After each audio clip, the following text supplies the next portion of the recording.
But before we start, I want you to give a very Chennai style, welcome in Tamil because you're already Wow. great at it. So why don't you give us one? You're going to embarrass me. How was life in California? Maybe upper middle class, but middle class American family. And what made you come to Bangalore and India? Being in India opened my eyes more than I had paid for all that education in the US. So the conclusion I came to was if I could learn so much about the world, about life, about business, about etc. Part of your professional work before California Burrito brought you here, or? No, not really. I had worked in hotels in summers, but wasn't really sure of what I was going to do here. Why Mexican cuisine? Very simple. I liked it. Probably my favorite restaurant format in the US, and I loved it. I want to talk about the menu. You have a very simple menu. There's burritos, tacos, and bowls. In food, it's generally always good to be simple. A chain in the US I was reading about called Raising Cane's. Yeah, Raising Cane's. And they have 4 items on their menu. Yeah. They do $3, $4, $5, $6 billion in sale. Yeah. And 4 menu items, just chicken fingers, toast, coleslaw, and crinkle fries. Yeah. and fries. Yeah. Personal question. I have my own journey with food. Did you learn to cook? Yeah, I always loved cooking. I used to study my grandmother. She gave me a recipe book for my 15th birthday or something because I just loved her cooking. Maybe we all love our grandmother's cooking. So first, let's talk about the model. It's a QSR model, quick service. Of course, this is widely known in the US. Why QSR? Frankly speaking, it's as basic as I like the restaurant format. You want to create something that people can visit regularly. How do you figure out consistency?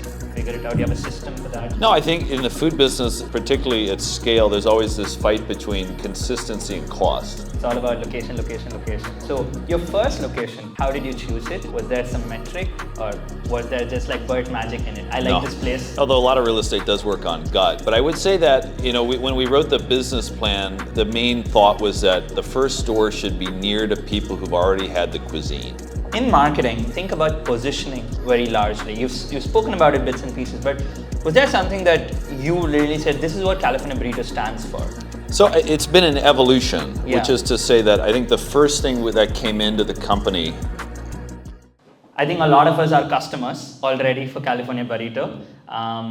But before we start, I want you to give a very Chennai style welcome in Tamil because you're already Wow. great at it. So why don't you give us one? You're going to embarrass me. Well, vanakkam nanbargale. It's great to be back in Chennai, and thank you so much for inviting me here. Before we enter that, so just a little bit about you before you came to India. Like, how was life in California, and what made you come to Bangalore and India? Just give me a brief of how life was there before we go in. Sure, I think I come from a very, maybe upper middle class, but middle class American family, and lived right outside Washington, D.C., very suburban lifestyle. Everything's very neatly organized, and went to good schools, private schools, Catholic school. And I think, growing up in such a peaceful environment, you start to wonder what else is out there. And you say, is this all? So for me then, in college, I started exploring, what I wanted to do with my life. I was looking at music, so I was planning to become a film composer. But as I met film composers, I wasn't sure I wanted to become like them. They didn't, so, music's wonderful, but it's not very physically active, and they didn't seem very worldly. They didn't get exposure to a lot of things. So I think somewhere I felt curious about what else was out there. And so I think probably in my second year of college, I started thinking about a study abroad, and India popped into my head as a contrarian place to do a study abroad. I'm very much a contrarian. And then committed to that in my head, did a bit of research, and then came out here. Okay. And I think that being in India opened my eyes more than I had paid for all that education in the US. So the conclusion I came to was if I could learn so much about the world, about life, about business, about etc. By coming here, maybe that would be a great way to continue learning. And so I think fundamentally, I really loved India, and business became the way to come back to India and keep learning. That's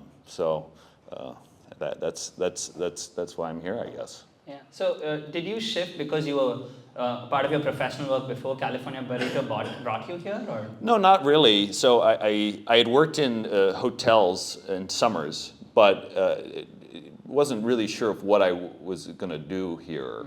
But I think as soon as I decided that I was going to come back to India after studying here, then I did the things to pressure test that idea. Okay. So business was the route. I thought food because I liked food. I earlier thought about restaurants. So to pressure test that thought, then I got a job in a restaurant. Worked there for about 10 months in college. I tried to get a job at Chipotle, which is probably the gold standard in this format, and they didn't accept me. Wow.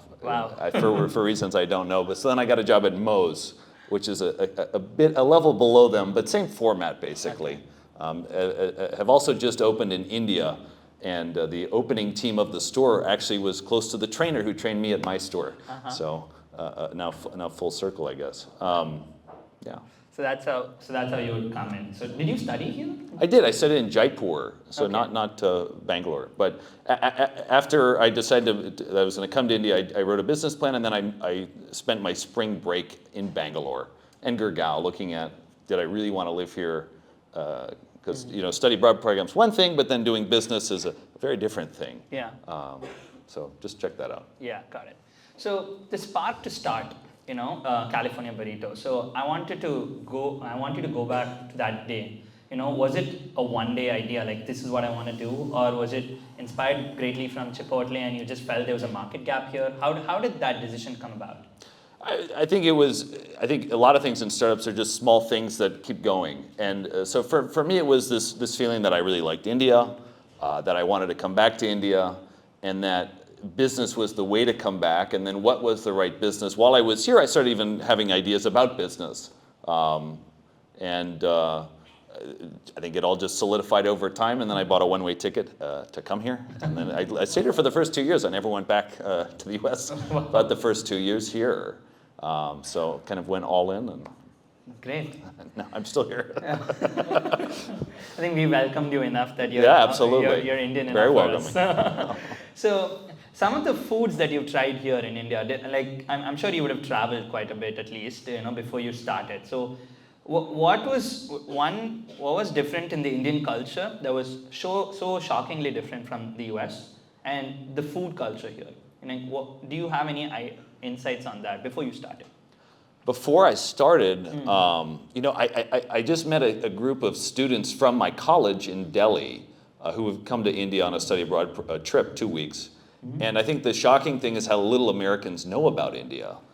First, they don't know anything about India, let alone that there's a North India and a South India, and then there's areas in each place. And these were intelligent people who were basically on chosen to come here on a 2-week program. So I think India is such a vast a place that unless you immerse yourself here, you wouldn't really know even maybe where to start.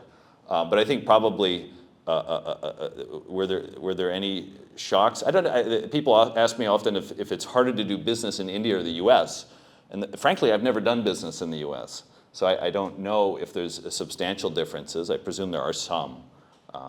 But I think certainly, we as somebody coming from not from here, I'm respectful. There's things happen for a reason. There's things have been happening a certain way for a long period of time, and maybe there's a reason it's that way. Okay. So I think for me, it wasn't my place to have a view on whether this is I don't like it or I like it or whatever.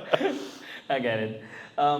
So before you started, I want to ask, did you speak to your family before you started, saying I'm going to do this, I'm going to leave US and come build a business here?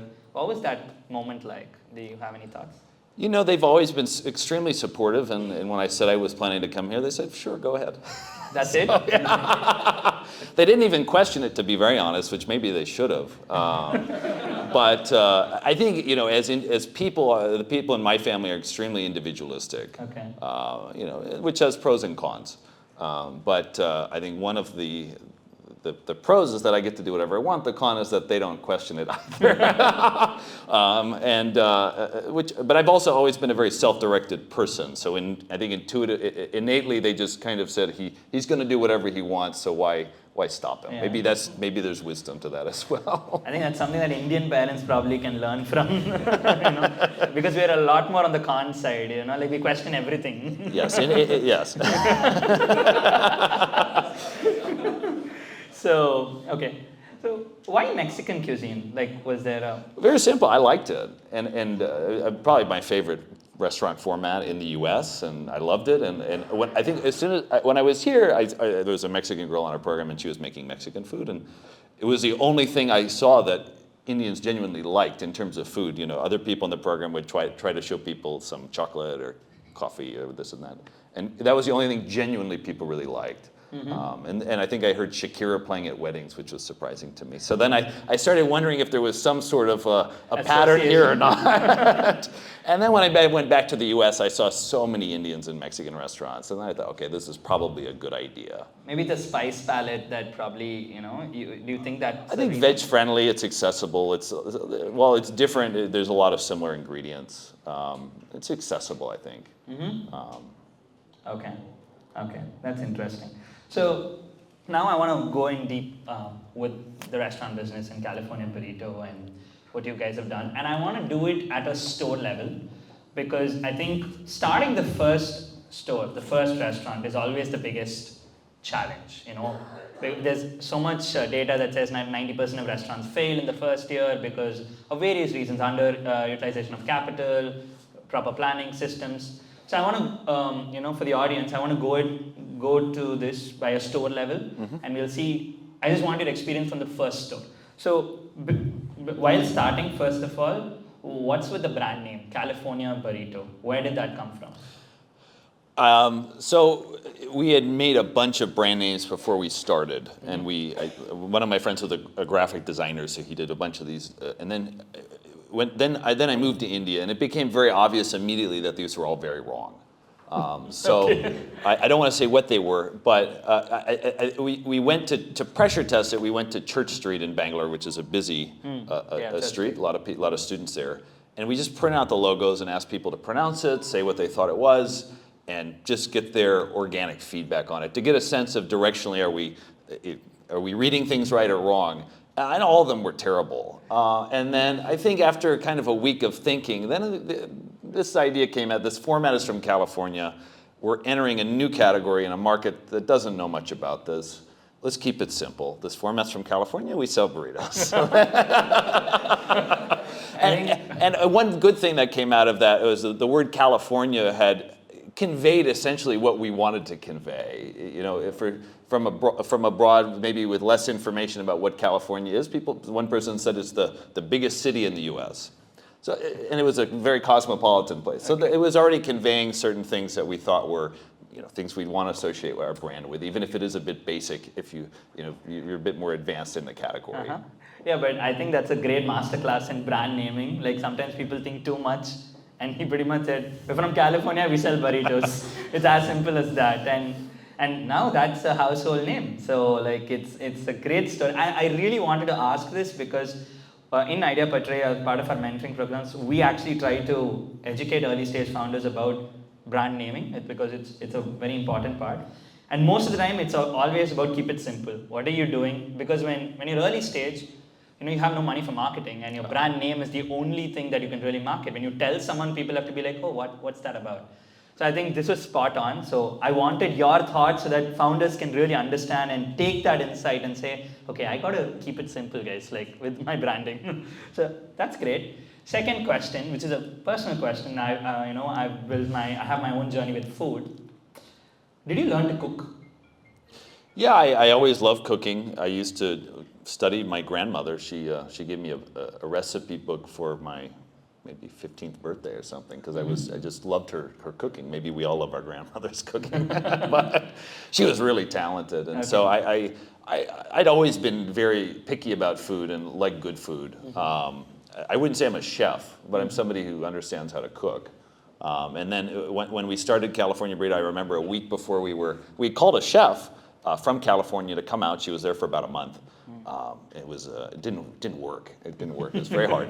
Very hard to work with chefs, is it? Well, no. She got sick for 2 weeks, and then we spent a lot of time working on tortillas, which was a fool's errand because developing bread is really hard. Okay. So we ended up having to buy from somebody who had already developed it, and then but we got one good thing out of it, which was this barbecue sauce that became the greatest hit, and now it's evolving. But I think, 1 week before we were opening the first restaurant, we did a food test and it was clear things weren't working. So we went on Google, and redid everything.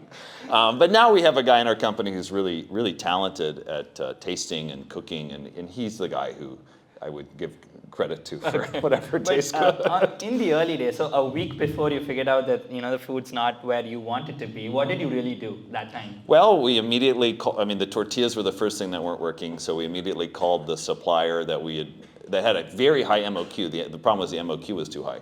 So we said, whatever, we have to just buy it, even though it's like a year of tortillas. So we just called the vendor, bought those, went on Google and re-looked at all of the sauces, kind of simplifying, figuring out what were the things that really needed to be there and not, and changing, I think, onions. I think the thing is for these chefs that come from the outside India, the Indian vegetables taste different. So onions taste more pungent, tomatoes have a different acidity. And so if you just copy a recipe that is from the US or you're used to doing she's a Mexican chef, it doesn't taste the same. So I think these nuances then you have to really just get into the details and which in 2 weeks maybe you don't understand, but then I'd been doing the testing for 9 months at that point. So at least I had some understanding of what was at play. Okay. So you guys pretty much went to Google and saved yourselves, I guess. Yes. That's great. So now we're going to go into the stores itself, and I want to go. So when you decide a store, there's a lot of fractions. There's recipe, inventory, locations. I'm going to go one by one so that people can really benefit out of this. So first, let's talk about the model. It's a QSR model, quick service. Of course, this is widely known in the US, and a lot of Indian brands are doing it. Why do you think that was the model, like for India? Why QSR? You could have done fine dining, Mexican. I think it's just, frankly speaking, it's as basic as I like the restaurant format. That's all. Basically, I think you want to create something that people can visit regularly, and I'm not a very my taste is that. So I couldn't have done something that was very elite and exotic and fine dine, etc. That's not me. Okay. So I like things simple and good and quick and quality. So I think it probably wasn't so much strategic. At a high level, yes, we understand the Indian middle class is growing and people are buying more food outside, etc. But more, I like it. You like this. I think that's the second note that probably founders can take, because the word that you said, it was not really strategic, although it was, is that you did something that you really liked. Yeah. And at the core of it, I think founders have to do something that they can resonate with. Because, I see a lot of founders right now, their strengths would be in some certain domain, and then now they're like, I'm going to start an AI company because AI is growing. And, there are higher chances you'll fail there rather than if you stick to your core, you'll actually be at least mildly successful, if not wildly. So sometimes being true to yourself is really what works in the long run, and it will. I definitely say if anyone's thinking of opening a restaurant, and I meet many people who think of opening restaurants, it's. I guess I'm in the restaurant business, so I should expect that. But I think it's good to work in a restaurant for at least 3 months, probably 6, to see if you actually like it. Because if you don't like it, you're not going to like managing it either. Yeah. Yeah, I learned that the hard way actually. But. Okay, so with the model we're done. So I want to go to the food, and you've spoken about recipe. One thing that I really admire in California Burrito is the consistency. Like I go at least monthly twice or thrice, and every time it's the same thing. And there is an assembly line model, so it's very easy to cook, and it's very quick for servicing also. How do you figure out consistency? How do you do that right now, and even at that time? Did you figure it out? Do you have a system for that?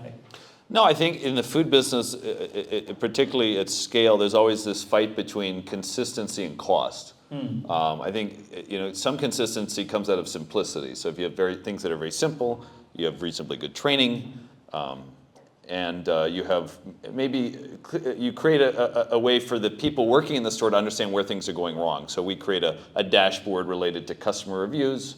I think the other side is supply chain, but this is where things can get costly. Yeah. You can make everything very perfectly consistent, but it'll be very expensive. And also there may be a freshness quotient that gets compromised if you're outsourcing things. So the approach we've taken is that things that are high impact on flavor, like salsa, sauces, these are things that we don't produce, which we've debated whether we should, but maybe in the early stages it was done at the store, then it got outsourced, and now the question is, do we insource it, and we do it ourselves in a production, in a facility. But I think at the end of the day, every restaurant is its own place. Each one has a manager, and that store lives and dies by the quality of the manager in the store. It not lives and dies, but that drives a lot of the outcome. So there's no magic, bullet to consistency. It's a bunch of factors, and I think we constantly have to deal with, which ones we should invest in now that we have margin, we can afford that. Yeah. Because that's the real catch-22, right? Do you optimize for margin discipline, or do you optimize for food authenticity? Because especially Mexican, you're going to have a lot of high-quality ingredients that you probably have to outsource, maybe even ship from the US if you're doing it. So now that's going to give you the freshness and the taste, but is that eating up on your unit economics? Now that's a question that everyone wants to answer as a food entrepreneur. Well, I think there's also this battle between freshness and consistency. Sure. So I feel that probably, the beauty of this restaurant format is that it's really fresh. But even if you go to the US, you go to Chipotle or Qdoba, it's consistent, but it's not as consistent as if you went to a McDonald's or a Pizza Hut or something like that. Okay. And I think someone did a study where they got 100 Chipotle bowls, and the distribution of weights was incredibly wide. Oh, really? Yeah. So I think the thought we've always taken is it's better to be extremely fresh, and people will forgive you for 1 out of 20, not hopefully 1 out of 100 orders that are not as per their liking, okay. but rather than being consistent for all those 100 orders, but being less fresh, and so I think the Indians are spoiled in many ways with fresh food. People eat fresh food here. In the U.S., there's a lot of processed food. It's not good. But yeah, it's also the reason why frozen meat has not caught up in India. If you really think about it, Walmart sells frozen, and they do billions of dollars. Here, I still don't think that's caught up, and probably that's why the other meat industry brands are suffering. So we like our food hot. Yes. Basically. So you spoke about food cost and sourcing. You right now have your own production. That's what I read about. So how much of the ingredients do you source yourself and do it? And was that strategic, or did you just want quality? What was it? No, if we broke up the journey of California Burrito, probably the first 6 years we're trying to guess what Indianizing it would look like. Okay. So we tried to, what do Indians eat, and then how does Mexican fit into that? Mm-hmm. And so, playing with the tarka and the beans, and have an onion salsa, or things that we would like. You try to guess that, okay, tikka masala burrito. Some chetty not even we tested. Oh, really? Yeah. There is no right now. This was back in 2014. So we've made all those mistakes. So I think that was probably the first 6 years. I think I went to Mexico. My parents live in Mexico. That's my only incredible link to Mexico. Oh, really? They do? Okay. They live there. And I went to visit them, and it just became obvious that everything tasted different, and the vegetables were different primarily. And the conclusion I came to is Mexicans have perfected Mexican food, and there's key ingredients that you can't compromise on, or you're not going to get the taste. And the only way to do that is to grow them, actually, because they don't grow here, or they grow different varieties here. So then in 2018, that's when I think that journey of trying to become fusion or whatever ended, and then the journey to become more, we call it real Mexican flavors, began. And that started with the thought that, a guacamole is the star of Mexican food. And many people who don't even know Mexican food know that guacamole is the star of Mexican food. And so the first step was we bought a bunch of avocado trees, about 500 of them, and brought them into India and planted them with namdaris. And then gradually, by being successful in that, we've scaled that up. So we've done tomatillos, we've done some corn, we do beans. And not everything is 100% that we're doing, or that we're growing at. Some stuff still's bought off the market, like beans, we grow some. But I think that the long-term strategy is we should have the absolute best tasting vegetables. And how do you do that? Yeah. So you grow it yourself. We do contract farming. It's actually illegal for us to do that because we're a partially foreign-owned company. Oh. So we're not allowed to be in farming. Oh, is that a thing? Yeah. Oh, okay. So I would like to be in farming if anyone knows who writes those laws. But we're not in that. It's a contract. Okay, it's a contract. But is that where you source most of it, or is it like a No, split? just every year one new thing comes in. Like last year, tomatoes, we started doing a contract. So we do Roma tomatoes on contract. Okay. I could see maybe, onions is something we're experimenting with. We do little trials, see what works, see what really impacts the taste, and if it does, then we'll scale it up. Farming projects take years to do, so. Great. So I want to move to location. Yeah. That's probably the elephant in the room because, like every real estate person says, it's all about location, location, location. So your first location, how did you choose it? Was there some metric, or was there just like Bert magic in it? I like this place, so I'm going to do it. No, although a lot of real estate does work on gut. But I would say that, when we wrote the business plan, the main thought was that the first store should be near to people who've already had the cuisine. And in South India, the people who likely to have had the cuisine work at IT companies. Because often people go to the US for work. They've eaten Chipotle, basically. And they eat it Mexican pie, Chipotle, or whoever, Qdoba. Yeah. So I think we thought so we picked Bangalore first, and then we said probably it has to be a mall or a tech park. We actually had first signed a mall deal that fell through, and it just so happened that one day we were driving by and saw this Embassy Tech Park, and we just drove in, and then we found out who the leasing person was, and they had a printer shop that was vacating. So.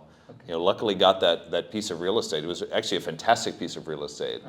But that took almost probably 8 months after reaching India and looking for property for 8 months before we got that. Okay. So I think if we could look at one thing that we've generally been good at is probably real estate. Okay. We've made mistakes in lots of other areas, but generally real estate we've been pretty disciplined about.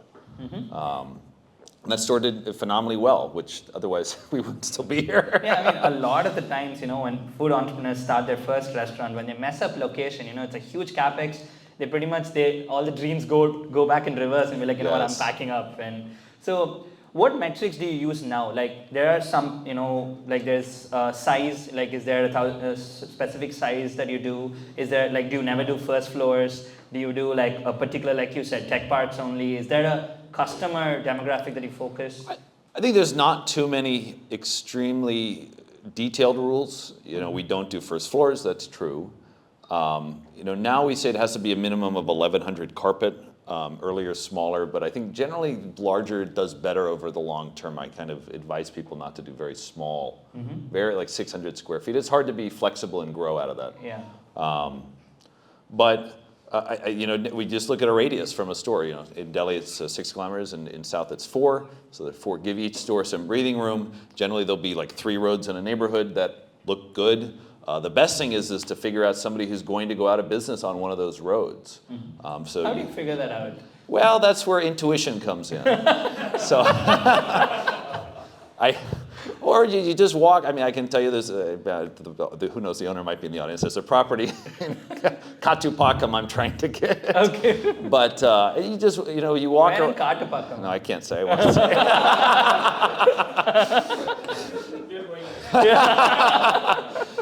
But if they're not cleaning their facade, probably a few light bulbs are out. It just generally you get a sense that they're not taking care of this. Okay.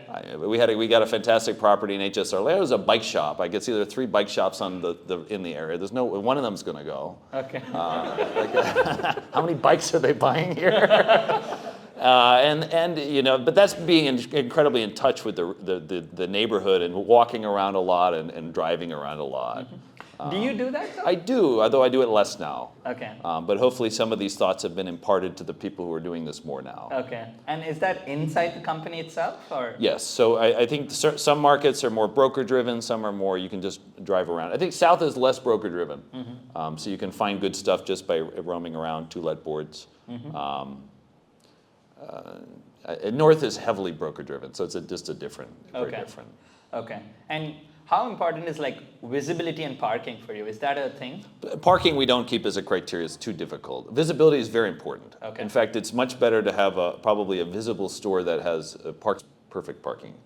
Okay. Unless you're a really strong draw. So maybe if you have a niche product that very few people are selling, then maybe you can be in a side road or something. Okay. But it's hard to beat visibility. I mean, people spend so much money on billboards and on digital marketing, and right there you're paying for rent. Yes, you're paying rent, but there's your brand, and thousands of people are driving by every day. So I think people shouldn't discount the value they're getting in a visible asset. Yeah. So, and that's a good point that you touched, and this is something that I'm also trying to understand. When does a rental become too expensive for a piece of great visible real estate? Yeah, very simple. I think Delhi, we have to put this to the test often. So if the rent we're paying exceeds 25% of the dine-in sale, we would not sign it. That's it. Yeah. Or dine-in, not even. Yeah, just dine-in, because delivery I can do anywhere. Yeah. But if the rent I'm paying exceeds 25% of the dine-in sale, I won't sign the property. That's as clear as. Yeah. And that's a great number. Yeah. But isn't that high? I mean, I'm just. It was just looking at the stores we've signed and ones that we could have just done cloud kitchens for, and 25% looked like the place where if on day one, I'm not saying on 3 years in, I'm saying on day one. Day one. It shouldn't be more than 25%, and then we'll grow, and delivery will be there, so any which way the rent will come down. Yeah. So because when you sign a store, there's like 4 or 5 years, like, you know, at least a store is, you know, active for at least 8 years. You want it to be, at least in some sense. So when you, especially rentals increase every year or every 3 years, do you calculate it thinking, okay, in my 5th year, I'm going to do X amount of revenue and hence this is worth it? No, it's a very present decision, to be honest. It's basically that. Yeah. And if that's in order, everything else goes in order, and we can solve the rest. Okay. Nice. That's good. That's good. That's a great tip. For people who are starting restaurants, I think this is gold right now. So next I want to touch people in your stores.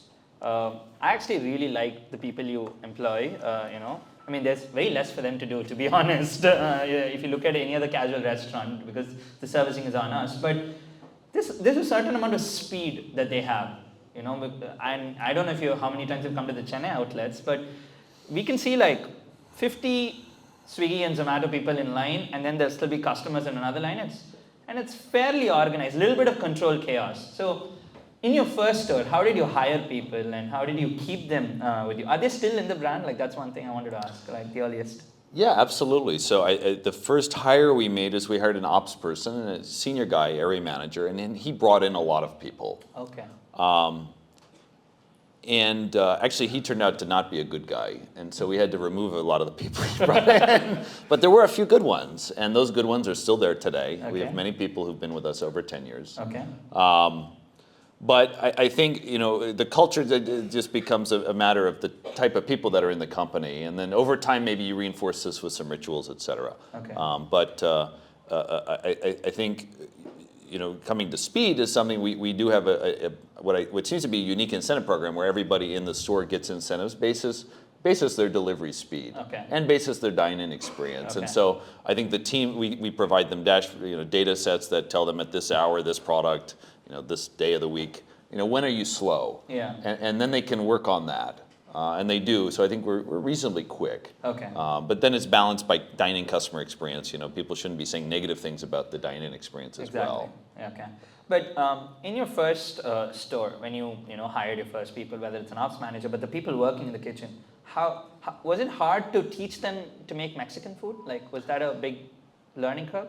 I think not particularly. Okay. I think, you know, we can make a recipe. We spend some time training. In many ways, the food is just, you know, an easy business to get into and a hard one to run. So anyone can do a food business, but then to do that for a long period of time becomes a bit challenging. Yeah, because I know your stores, they're split into 2 kitchens, right? I mean, there's an assembly line, and there's someone making the larger batches. So I was just curious, day one, how did you still have that split? Like you had a large batch? No, we actually had an open kitchen in the first store, and it was incredibly hard to manage. And so I think probably after our 5th store, we avoided that going forward. It was just too complicated. Maybe in the future it comes back, because I think it's nice to create some transparency. And now our kitchens actually are very beautiful and clean inside if we could do a tour. Yeah. But I think in the first store was a mess, because we had no experience, and it's tricky. Got it. So you spoke about systems, and we've done people, and systems are generally kept here to manage it because food, food is a very human capital based business. What are the systems that you currently look into? Like I know there's in restaurants we talk about APC, AOV, and your CapEx to your square feet to revenue ratio and all of that. What are the store level systems that you have in place, and what is one metric that you manage, like overall, like something that you look at every day?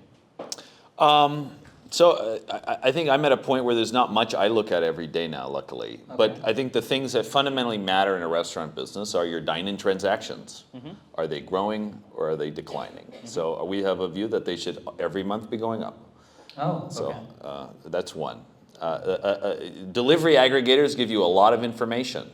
That is, I would say that, in a dine-in experience, you get 10 reviews for every 1,000 customers.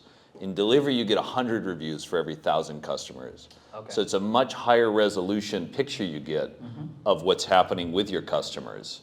So we've crafted two metrics that I pay attention to, but one is a prep time, which is for delivery, which is the speed, which also correlates with your dine-in speed. If you're fast in delivery, generally you're also fast in dine-in. And then your rating, because you get lots of ratings. So unlike, if we look at like a Google Maps rating, let's say I give an incentive for that to be high, I'll just get fake reviews from the staff. But in delivery, there's a very high volume of reviews. They can't game that. So we check the quality, the rating. And then we've crafted a dine-in metric that we call as negative reviews per 1,000 transactions, where we look at 3-star and below reviews in dine-in and things that come through our website, and then that becomes a dine-in a picture for us. So that's basically what we pay attention to. And then if those are in order, then people get their incentives, which reduces attrition, and then the rest, everything flows around. But do you not pay attention to pilferage and wastage? Okay, well, I mean, certainly then there's controls. So we have an ERP, but that's more for store managers, less for team members. Team members. And that is a hygiene. I think the variances can't be high. We check every week the variances get checked. Every day the variances get checked. And that's like a hygiene. So I'm not looking into that directly. Yeah, I get it because, I must confess because one time I was in California Burrito and I make a very custom order. Like I asked them to do me like a double chicken and a double peri-peri and things like that. And unfortunately the staff forgot that I gave double chicken and just said a single chicken. And I, of course, just paid it and, went and I said, okay, I got an extra chicken and I paid like $70 less or something like that. Yeah. So for me in my head, sorry about it. Should we fix that now? Yeah, but for me in my head as a food guy, I was thinking, how are you managing your wastage? Like it should be high. So. Wastage actually isn't that high, because the food. So what we do also is we provide them a projection of what they need to cook every 2 hours. So most of the food has a 2-hour shelf life. Okay. So they have a projection that they get every 2 hours what they need to prep. But wastage isn't too high, but there is acceptable variance. So we don't want them to be stingy with customers. So we build in extra 3, 4, 5% into the bill of materials. So we have a bill of materials in the POS. We build a little extra in there, and we don't go. We try and make it humane. Okay. So, but that's the nature of the format. Our format is much more, variable. There's, people cook the food at the store. Things can go wrong. We have to give some level of trust to the store. Okay. So there's an adjusted variance that you factor into the gross margin naturally. Yeah, there's some there has to be some flexibility because it is a variable model. We trust the customers. We want customers to get what they want, which is customized, and we want store managers to make good decisions on behalf of the customers. So if we start punishing them for every tortilla that's in variance, then morale gets hit then. And people will play if they want to play. So there's only so much we can do to control that. Okay, got it. So I think you covered quite a bit with the store, and I want to come to the last one and then move on to where you are, which is funding. Not what you have right now, but for the first store. How did you get the money? Was it self-funded first? And Yeah, why don't you just start there and I'll move on. Sure. So for the first store, we had limited idea of how much capital was required. There was not great information on the internet about kitchen equipment prices in India, Yeah. there isn't. surprisingly. Yeah. So for the first store, we raised a bit more than we thought. We raised about $200,000, Okay. which back then was a crore. Yeah. That was the cap, which was much more than we needed. It was about 3x what we actually needed. The founders, we each put in $15,000 as well. So about our first capital was about $245,000. Okay. And did some crazy structure. We took some legal agreement from some other organization that had done a franchise setup in the U.S. and wrote the documents ourselves. But who did you raise it from? It was from friends and family. That's So an my FNF. my piano teacher and my aunt and my neighbor. It's great that piano teachers in the US can actually give you like $50,000. Well, he gave I have a piano teacher. I wish I could. I'm paying him more. Actually. The great irony is he only gave $5,000, but he was actually a billionaire. He was from a huge developer family. So he was only a piano teacher because his father Because was he's a billionaire, he's now a piano teacher. Yeah. So that's what happens, guys. When you make a lot of money, you go back to music. So it was just, it's still there on the cap table. So. Okay. Nice. So you raised it from an FNF and then you pretty much started. Yeah, so then we had launched our first store and we were looking to build a website, I think, when we did our second store, and we had approached this agency that was based in Bangalore, and it just so happened that the guy who owned that agency really wanted to invest in a Chipotle-esque format in India. And so gradually then they came on. We raised a bit more capital, I think in 2014 or 2013. Okay. End of 2013. Okay. So I want to ask you about the funding. See, you said that at $200,000, you said it's a lot more money than we needed. Did you plan for the CapEx and for the gestation period that requires generally for a store to get profitable? Because a large time, there's so many people, there are restaurateurs who, figure out CapEx and then they think, this store is going to, make like 30 lakhs a month from day one. And then they're wrong. And then they don't have money for marketing or to sustain the burn rate. Did you think about that? We did. We made a cash flow projection, but we had made sure there was enough cushion. Whether cash flow was wrong or CapEx was wrong, there was a substantial cushion. And really, we got about 3 stores out of the first. 200K? Yeah. Oh, that was great. Okay. So I'll come to that question afterwards. But what was Plan B if the store failed? I never thought of it. Really? No, never. So Plan B is to make Plan A work. Yeah, I mean, I'm a mission-oriented person and a very present person, so just doesn't cross my mind, for better or for worse. But one of my co-founders got very frustrated, so he came out with me in December of 2011, and by August he said, I don't want to do this anymore, and so he left. Oh. He left 2 weeks before the first store opened. He was so fed up. But then grass is always greener, so then he came back a year later. It turned out corporate life in the U.S. wasn't that exciting. So. But just to ask, did you buy him off or? No, I think one of the great lessons that I've learned is this concept called vesting. It's quite important. They don't teach it at business school, I guess. You can vest over. So vesting is important. You should get your shares over a period of time. Yeah. Could you explain a little more for people, Sure. So when I started California Burrito, I got 2 of my childhood friends to start it with me. And we thought if you have a company, you split up the company into 3 parts, and that's what it is. But actually, there's a way that you can, you split it up in 3 parts, but it comes to you over a period of time, which is vesting. So every 1 year, you get a chunk. Maybe it's 1/3, maybe we're 50-50. Yeah. So over the 5 years, I get 10 each year, you get 10 each year, and then after 5 years, if you're still there, you own 50%, I own 50%. So we didn't know that concept. So we just split it up all at the beginning. Did you do that after he was back? I didn't get into all those things, so we never did that. In fact, Got it. But that's interestingly something that probably should be taught at a business at a business school level. I took an entrepreneurship class. It never even came up. Maybe it's taken for granted that people know what that is. But I think just for maintaining good relations, it's good to make sure there's some structure. I beg to differ because I believe the challenge is the people who are teaching the entrepreneurship class themselves don't know, what vesting is. Maybe. I really believe that founders are the right people to, coach founders themselves because you've been through that journey and there's so much, There's so much permutation, combinations of things that can happen, like shit happens. Yeah. And I don't think you can teach it all. Maybe not.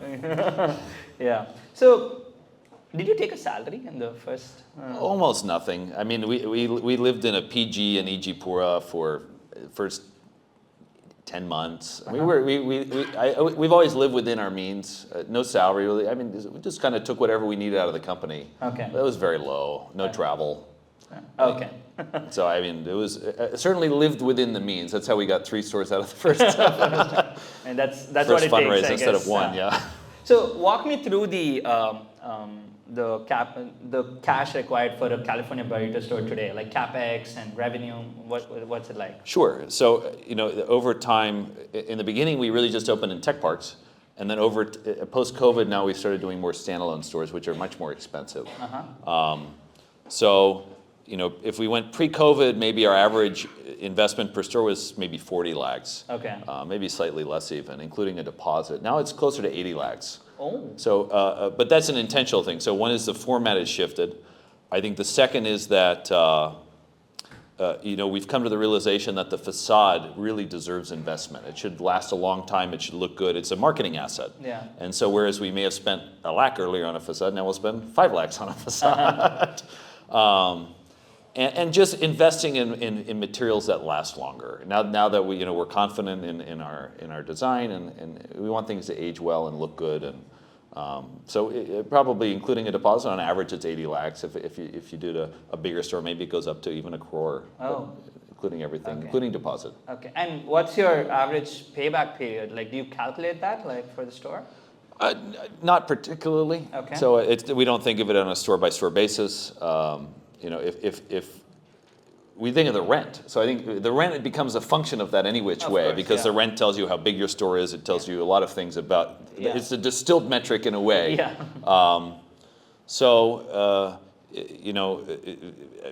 Average return. I don't know, Krishna. What's our average return right now?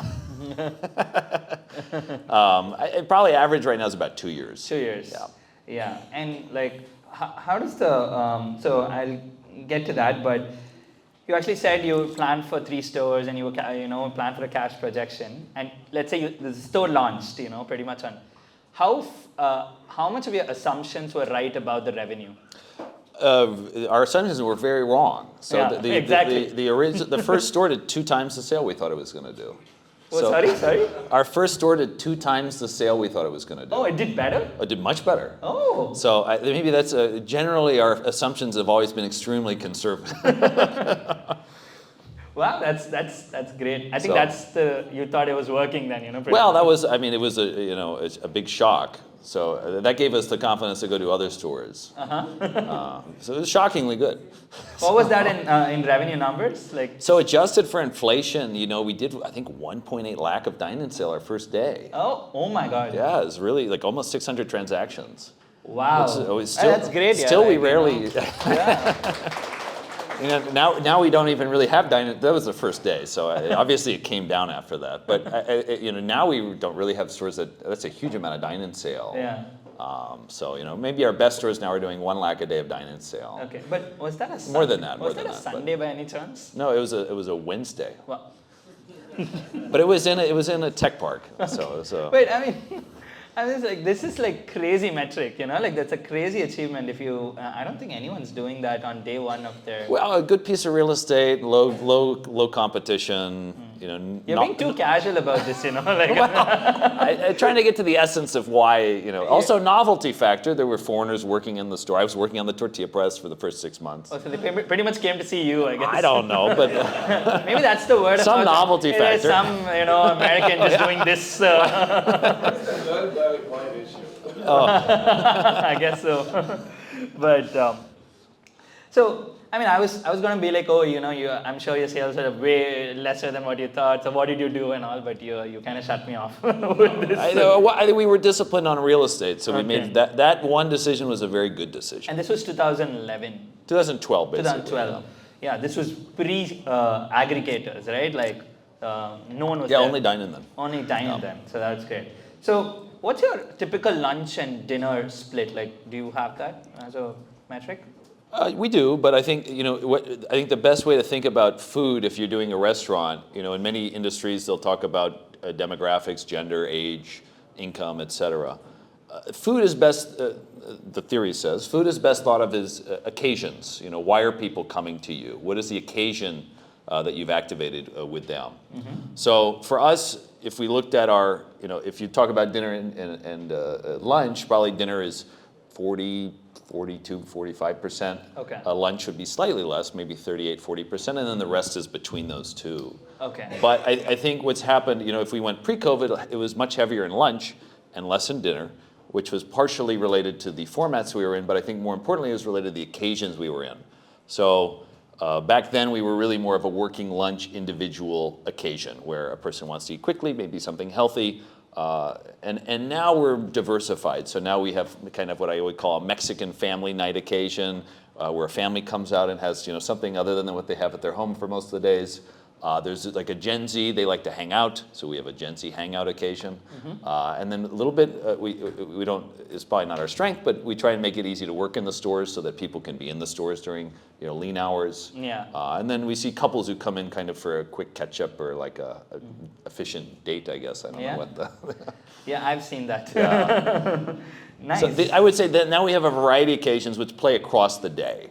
So for you, the real important reason is why someone's coming, do you try to do marketing with respect to these occasions? Do you connect the California Burrito brand with that? We haven't, but I think the work that we do in product is related to that. And the work, whatever we do in design is related to that. Okay. So we haven't, I think those are the two levers that we have that fundamentally play there. Maybe in the future, yes, then you show a family or whatever the occasion is that you're trying to create. Domino's generally does that with their marketing. Yeah, they do that. So that's probably after you've done the more basic things, then you have to do the less, the more optimizing things. Okay. But for us now, it's just kind of basic things should be done well. So you said about design. What aspect of design do you connect with respect to the occasions?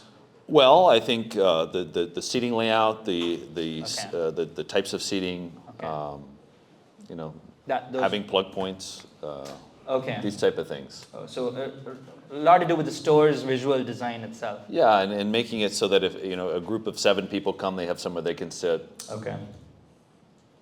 Nice. So you spoke about you had really good sales, 2 times more than what you projected. So I'm guessing you were store level profitable from month 1, I guess. The first store was, yes. Yeah, the first store was. And what was the thought about launching the second and third store like?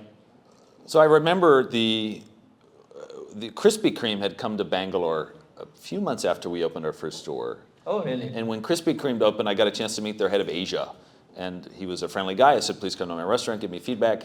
So he came, and he said, just copy this 5 times. Whatever this is, tech park, this size, just copy this 5 times and then do something different. So our second store, we followed his advice. We copied it. We did a tech park, pretty nearby even the first tech park. Did well. Okay. And then we said, oh, we're doing so great, now we'll go do a different thing. Then we opened our first standalone store in Koramangala, and that didn't do well. So and then we dabbled with a franchise for the 4th store where someone else invested. They had a Quiznos. Quiznos was a sandwich brand that had opened at that time. So it wasn't. Subway had a strategy where wherever Quiznos opened, they put a Subway right next to it to kill it. And so his Quiznos was getting killed. He said, can we turn this into California? We said, sure, let's try. Okay. Did mediocre, and then we said, okay, we're followed the Krispy Kreme guys' advice. And then we went back to Tech Park and kind of replicating what was working and not, get that right first at some level of scale and then go and do the next. How long did you do the Tech Park? I would say that out of our first 10 stores, 5 were. We did the 5, maybe even 6. 6. Yeah. And then you moved. And then we started moving into other formats. Okay, sounds good. So we just touched upon marketing, and I want to now go a little deep into that. And did you have a sense of who the customer was? Like I know you're talking about it from an occasion standpoint, but do you have what we call ICP, which is Ideal Customer Profile? Do you track that in California Burrito? We don't. You don't? No, I think our view is that as a brand, it's safer to be young than older. So the brand should speak in a young way. It should look in a young way. I think that we should have a good, people who are millennials probably are more interested in health, so we need to have, and I'm interested in health, so it should have credible, healthy products that are good for them. And I think at the end of the day, you know, food is something most people can afford. You know, we have a Taco Tuesday where you get 2 tacos for, I think, 59 or 69 rupees. Pretty much anyone can afford that. Yeah. I don't know about ideal customer profile. Our view is that probably we want the stores to be busy and filled, and then maybe later then we'll start optimizing for exactly the right demographic or whatever it is. Yeah. So you're going for a very broad audience, essentially. I think quite broad. Yeah, yeah. But when the first store launched, I'm very happy that it did well. But how did the word go out? Was it just the fact that Tech Park was there and the people walked in and saw it? Tech parks are captive markets, and everyone could just see the store going up, see us working there. I mean, we were also doing construction work, and I mean, we were heavily activated for the opening. So I think it took way too long. It took almost 75, 80 days to open the store. Oh. So people probably also wondered, why on earth is this taking so long? Let me just go check. Now the anticipation is building. What's going on here? Okay. So then I guess what you're really saying is the location really matters and build something. Well, I think in a way the location that we chose was the marketing. We chose to be next to our consumers and they could see us. Yeah. So I think in many ways, you know, you can spend marketing money for Cloud Kitchen. You have to create visibility in other places. If you take a standalone, you're buying visibility, on the road. Yeah. So I think marketing money can be used in different ways, and those are all marketing aspects. Yeah. Because I think in the food industry, especially in restaurants, marketing is very scattered across various activities, right? And a large part of it is the location itself. So I think for sure. Yeah, so we could easily say 60% of the weightage of marketing is just pretty much a good visibility and a great location. So I guess that's what's working. At a cost. I think again, you just consider your rent as a marketing cost. Yeah, that's pretty much it. So. Okay, great. So I think we went through quite a bit, and I want to touch two more things before we get into where you are right now, which is your pricing. I was shocked when I saw your menu, and I was like, okay, I can get 2 tacos for 59, and I can get a decent meal for under $250, and it's very filling. So, did you have a pricing strategy, or did you just say, no, this is what I want to serve? It's a broad audience. Healthy food, affordable. Was that the go-to mindset, or how did it go about? Pricing is generally decided by input costs for us. So we do a benchmarking exercise every year to see what other people are charging. But I wouldn't say it fundamentally.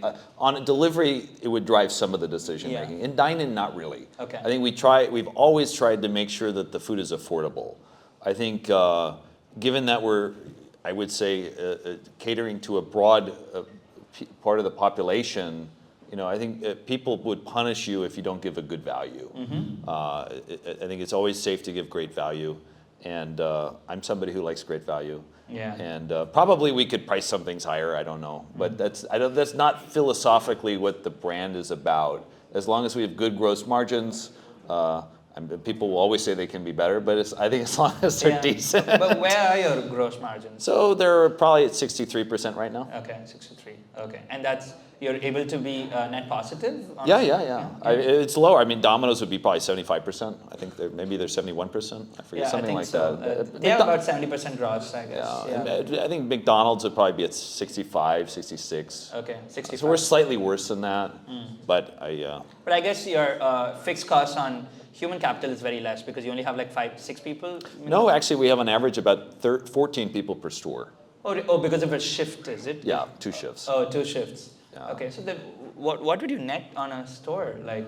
I think last month, at a store level, it was what, 18%, 20%? Great. At an average. And an average. Okay. But then is that then the way to think about a California burrito store is volume? Like you want... Yeah, we want volume. So I think the lesson we've learned is that there's a very positive flywheel where the more food you sell, the better your staff get at making it, the fresher it is. It's all very positive. Okay. So I would much rather have slightly worse gross margins, get more people into the category, get better loyalty because people know we're giving great value, and also sell fresher food. Okay. So technically, if you're having more volume, you can make more, so the margins are more, and the word of mouth of, oh, there's a lot of people coming. Yeah. That's the flywheel. Okay. I think so. Yeah, that makes sense. And the staff get better at it. The more chicken they grill, the better they get at grilling in. So how many orders? At a store? Yeah, at a store. Just about over 300. 300 per day. That's pretty large. And your average order would be about 200, 250? No, more than that. Oh, really? No. Wow, okay, great. I think we've covered quite a bit, and I want to now go to where we are today, scale. You're about 110 outlets? 128. 128. So you took you took your first investment in 2019, if I'm right, like an institutional one, is that? Not exactly. So this family I mentioned, they had invested in 2013, and then they invested again in 2016. Okay. And then COVID hit. Okay. We were discussing raising some capital in 2019 before COVID because we felt at that point we were ready to scale up in a faster way. How many outlets were you at that time? We were at 37 stores right before COVID. And that was still driven by all the early friends and family round? And So we had raised probably, maybe in total till that point, maybe $2.5 million, $2 million. Okay, $2.5 million Yeah. to get to 37 stores. Yeah. And was organic cash flow also helping you open up? Or? Yeah, we were generating, a bit. I would say that very less. So there was cash flow, but it wasn't enough to do more than 2 stores a year. 2 stores a year, Yeah. right? That's the challenge, yeah. So you would mostly use that for corporate costs and then raise... No, after corporate costs. Oh, so there was cash after corporate costs. Okay, got it. So you raised in 2019? No, we raised in 2021. 2021? Yeah. From 37 and then you started growing? Yeah, we'd actually gone down from 37 to about 20. Was it COVID? Yeah, so COVID, all the tech parts got closed in COVID. Probably only 6 of those stores permanently closed. Okay. But COVID, immediately all the stores overnight, half the stores overnight closed. Oh. Because tech parks, all the people were gone and it was hard to do delivery. Yeah, and this is all corporate owned, right?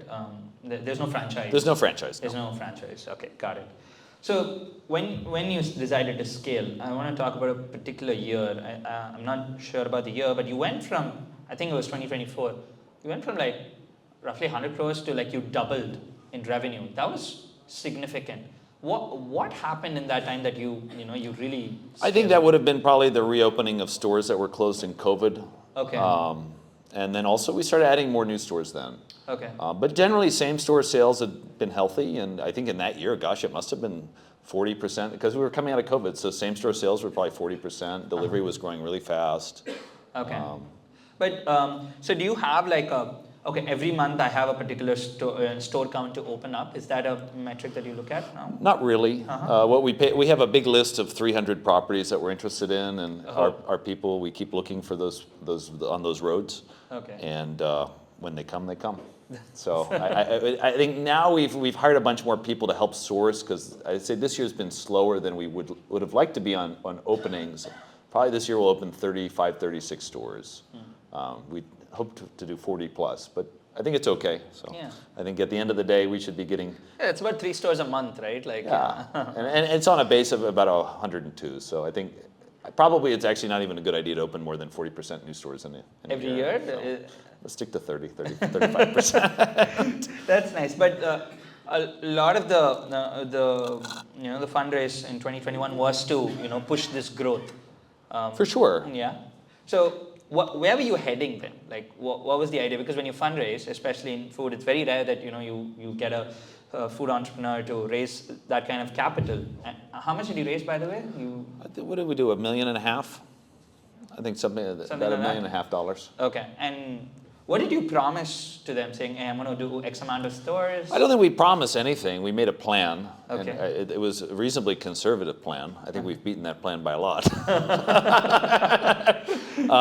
My finance head makes the most depressing financials.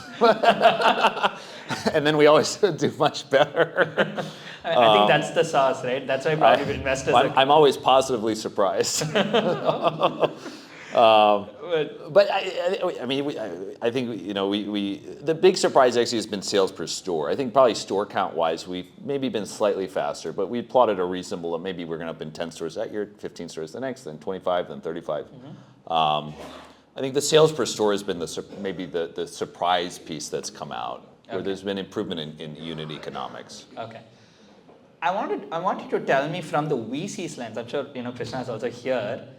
Why do you think they invested in you? I know it's maybe. So we actually haven't raised VC money. There was some, I would call it fake news that was there in the press maybe this year. But there was a secondary transaction that occurred with a more formal venture capital fund. Last year, you mean? Yeah, last year. Yeah, there was a $10 million raise. Which is not accurate. Okay. But there was a secondary that occurred. One of my co-founders who had not had vested shares exited.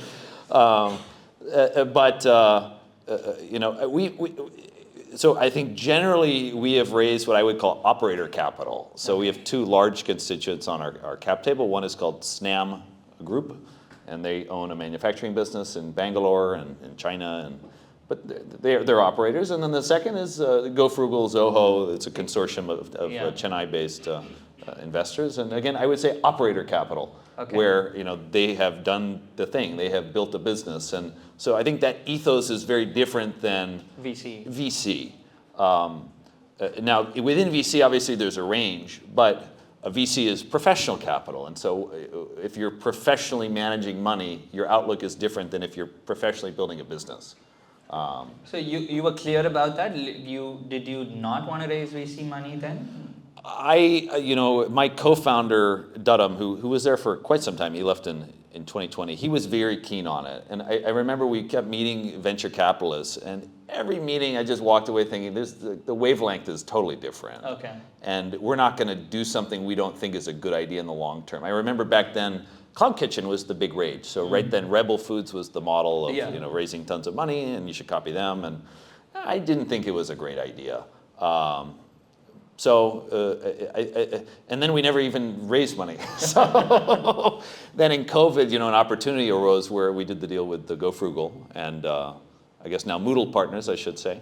Moodle, yeah. Now they're also getting more professional. They have a.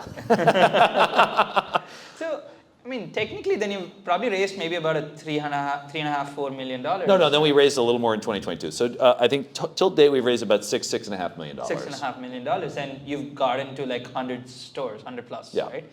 That's great, like capital efficiency. Would you say that? I think so. Yeah. So how do you plan that, like at scale? Because opening 3 stores a month is a big thing for anyone here. I think we've just, one thing people ask when they look at our P&L is they always say, why is your corporate cost not decreasing? Not decreasing? Yes, because generally you hire a corporate team and then it's a fixed cost, it's not a variable cost. Yeah. I was chatting with our finance the other day, so we actually have a variable cost as our corporate cost. So we really have only hired as and when we feel we need people, and always at the budget we have. Okay. So I'd say that's one thing. How big is your corporate team now? In the office, about 55 people. Yeah, 55. Yeah. Okay. Nice. Which, benchmarking on our peers, I would say, is very low. Yeah. For a 100-store operation, I guess. Although actually, I met someone recently from a big U.S. chain, and they also only had 400. They have 4,000 restaurants, and they only had 400 people in their corporate office. Wow. So I was impressed that they had done that. That's insane, actually. Yeah, that's like one person for like 10 stores, right? It's an impressive business, so I was. Maybe you're there, you're almost there. Yeah, no, not quite, but. Nice. So, then. But we've always been. I would say that I'm a very frugal person. Probably that's why Go Frugal had invested in us. They saw a lot of similarities. So I'm very frugal. So somewhere my DNA is very. I think India is a place where frugality is also important, and somewhere my DNA aligns to that. Yeah. We're always bragging about how much less we spent on the product. We'll be like, guess how much. That's our that's our way of saying I got a good deal. I think Indians are incredibly in touch with the value they get for what they spend. Yeah, that's you can't fool people here. Great. So, I think we've spoken about scale, and I wanted to touch a little bit about brand and marketing. And then pretty much we're almost done, and I want to open the floor to questions so that the audience can ask quite a bit. In marketing, do you actually think about positioning very largely? You've spoken about it bits and pieces, but was there something that you really said, this is what California Burrito stands for? So it's been an evolution, which Yeah. is to say that I think the first thing that came into the company is something we called ambitions. So we said, as a company, what are 4 things we want to become? So we said we want to be the best quality QSR chain. We want to be a happy employee workplace. We want to be a friendliest and fast QSR chain and a most recognized brand in Mexican cuisine. So I think in 2019 we said these are our ambitions. This is what we stand for. And this is what we're going to work on. And so then everybody in the company says, okay, this is what we're doing. And that, maybe I was always a skeptic of these corporate things. But I think it's genuinely, if you pick some words that are meaningful and everyone works on those words, which means something, that was one aspect. I think in if you take that to a brand side, we did a brand refresh in 2023. Okay. And I think that further refined it, which was that, okay, we stand for these things, and now we want to also talk to Gen Z, and we want to give the brand, we're different, so we want to look different. And so we had never worked with a brand agency. I had done the original logo badly. But it's here. There's the original one. So, high time to invest in the brand. We've never been good at marketing, I would say. I'm not a marketing person. I get shy on marketing-related topics. Yeah, because I've actually not seen a lot of content online, physical, with respect to California Burrito. Which is so this year we're going to get good at that. Okay. So that's the aim for finally after 14 years in the business, we'll finally get good at this. I guess the store themselves are the great marketing assets. I think so. I think that does a lot of the work. Yeah. And but this is a common trait in the industry where people do this fast scaling.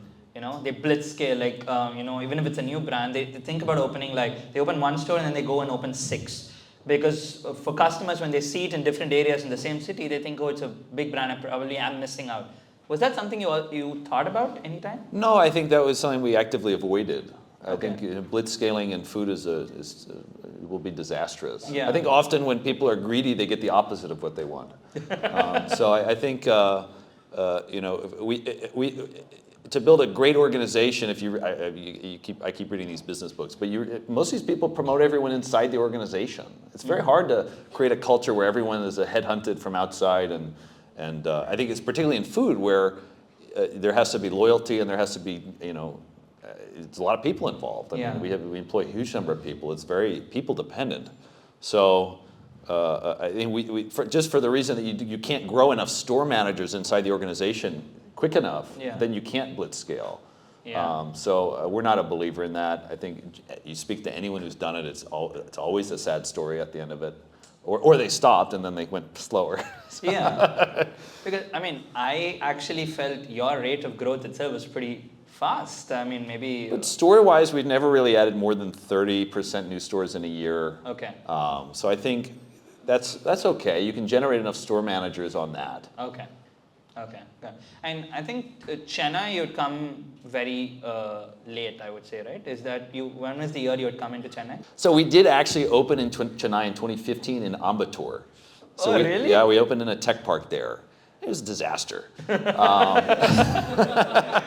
So then we actually opened a second store at DLF IT Park, which actually did pretty well. The Porur one? Yeah, so we'd opened there for 3 years, and then when the lease came up, we said, okay, enough, we'll focus on Delhi instead. So we got out of Chennai in 2018, and then came back in 2023. Yeah. We're still back in DLF. And actually we're open in Ambattur now. So. Maybe. So why do you think it didn't work at that time? Because you were tech park and... Very simple. I think that just the salary profile was so much different back then in Ambattur and an IT park compared to Goldman Sachs and IBM in Bangalore. Okay. It's just a very different salary profile. And I think... So you thought pricing was the issue? I think thought taste... it was a taste... I don't know. Taste probably was worse then for sure. Okay. But I think it was just that... the other thing we learned really is that Bangalore IT parks are a uniquely Bangalore phenomenon. Okay. There's rarely that behaves the same way in other places. So even when we opened in NCR, we tried doing 2 large IT parks. They didn't perform. One performed well because of outsiders. The other one was an SEC. It didn't do very well. Oh, it's an SEC. One of them was an SEC. Oh, okay. A big one. I mean, big. But I think Bangalore has a very unique IT park. Culture. Yeah, very dense and salary profile and a lot of things. So I think learned maybe a wrong lesson, which is that IT parks are the same everywhere. Okay. There needs to be enough people there for sure. So. Okay. So you're mostly now Bangalore and Delhi. Where's the footfall right now? So we have, I think, 46 in Bangalore. We have 35 maybe in NCR, and Chennai I think is 15, and Hyderabad's 20 something. You're not in Bombay? No. So this year we're going to Bombay. Okay. Interesting. And the idea is to go to only metros? Is that the thing? First, yes. First. I think we believe in putting at least 15 stores in a city, and then you need a big enough city for that. Oh, 15 is your minimum. Minimum. Yeah. You need that kind of volume. I would even say 20 now. Oh.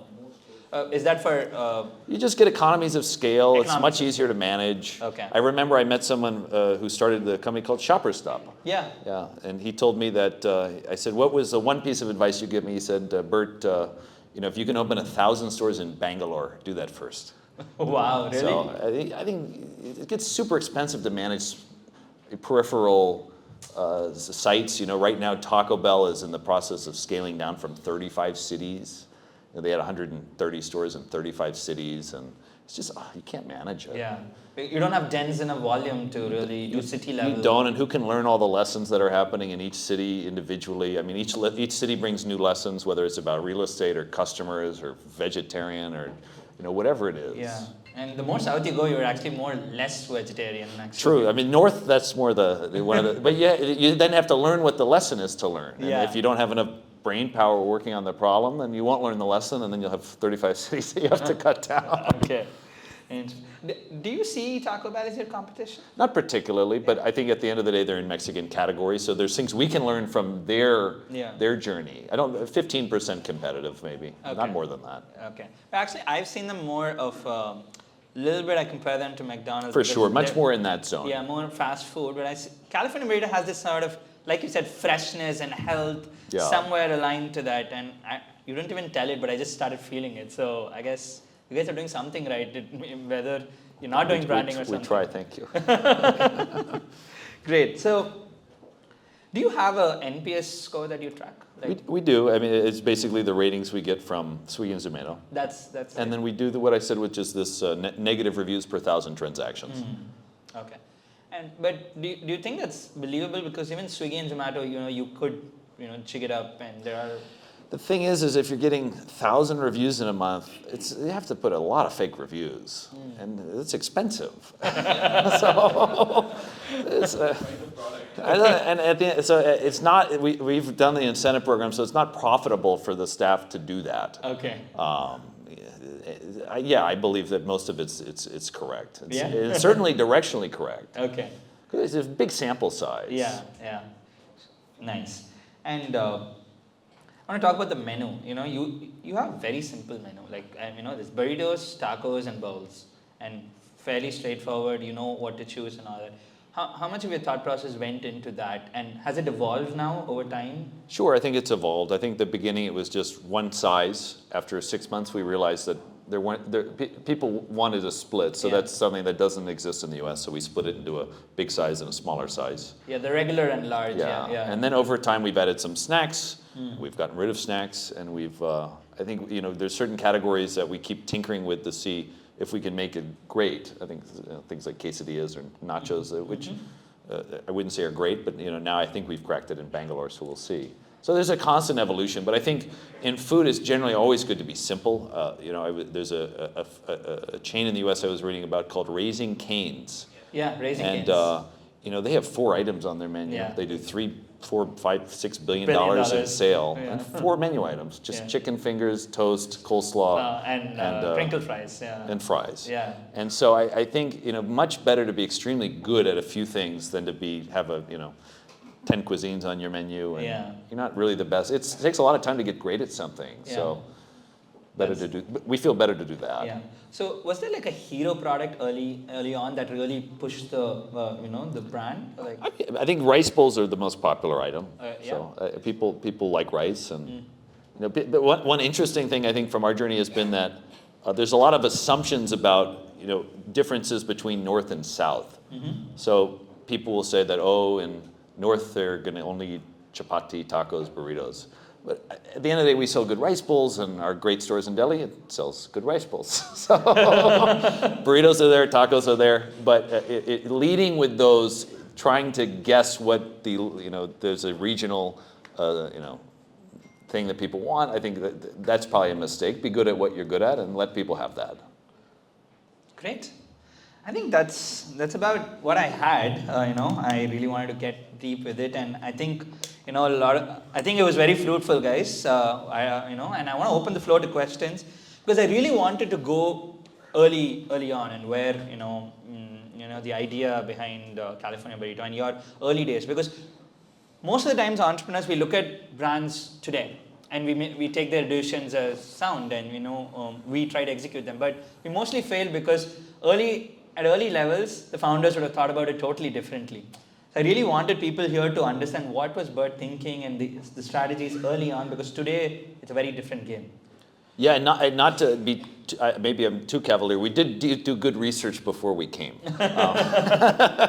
It was not winging it. We understood that there were some high-level macro trends that we were playing into favorably, which is probably always a safe thing to do. But certainly a lot winds up being gut and making decisions quickly as you go and evolving. So great. Now, before we open up, I have two things. One is a small rapid fire for the fun of it, and where do you now see California Burrito going forward? What's the mission? Is it simply more stores, or do you want to go global and compete with Kava and Chipotle? No, we'll be certainly an India brand. Yeah. I think India is a gigantic place, and India has a lot of growth, and we like India, and I think this is the right place to be. So thank you. That's great. So I think no profit to going to other places. There's lots of great things happening here. Yeah. I think we're doing a little bit of a reverse migration, I guess. Yeah, well, someone should do the contrarian. Yeah, 20 years ago, Indians are going to America, and we have you here. So I guess that's a good sign, especially with what happens with H1B. So I guess. But just tell me, like, what's the plan for California Burrito for the next 5 years? Like, so we don't think in those terms, to be honest. I think we did say that. No, I think that the terms we think in are, I said the ambitions. So we have some values. Those are things we want to work on. And then from a high level, we said 300 stores is our target in the next 4 years.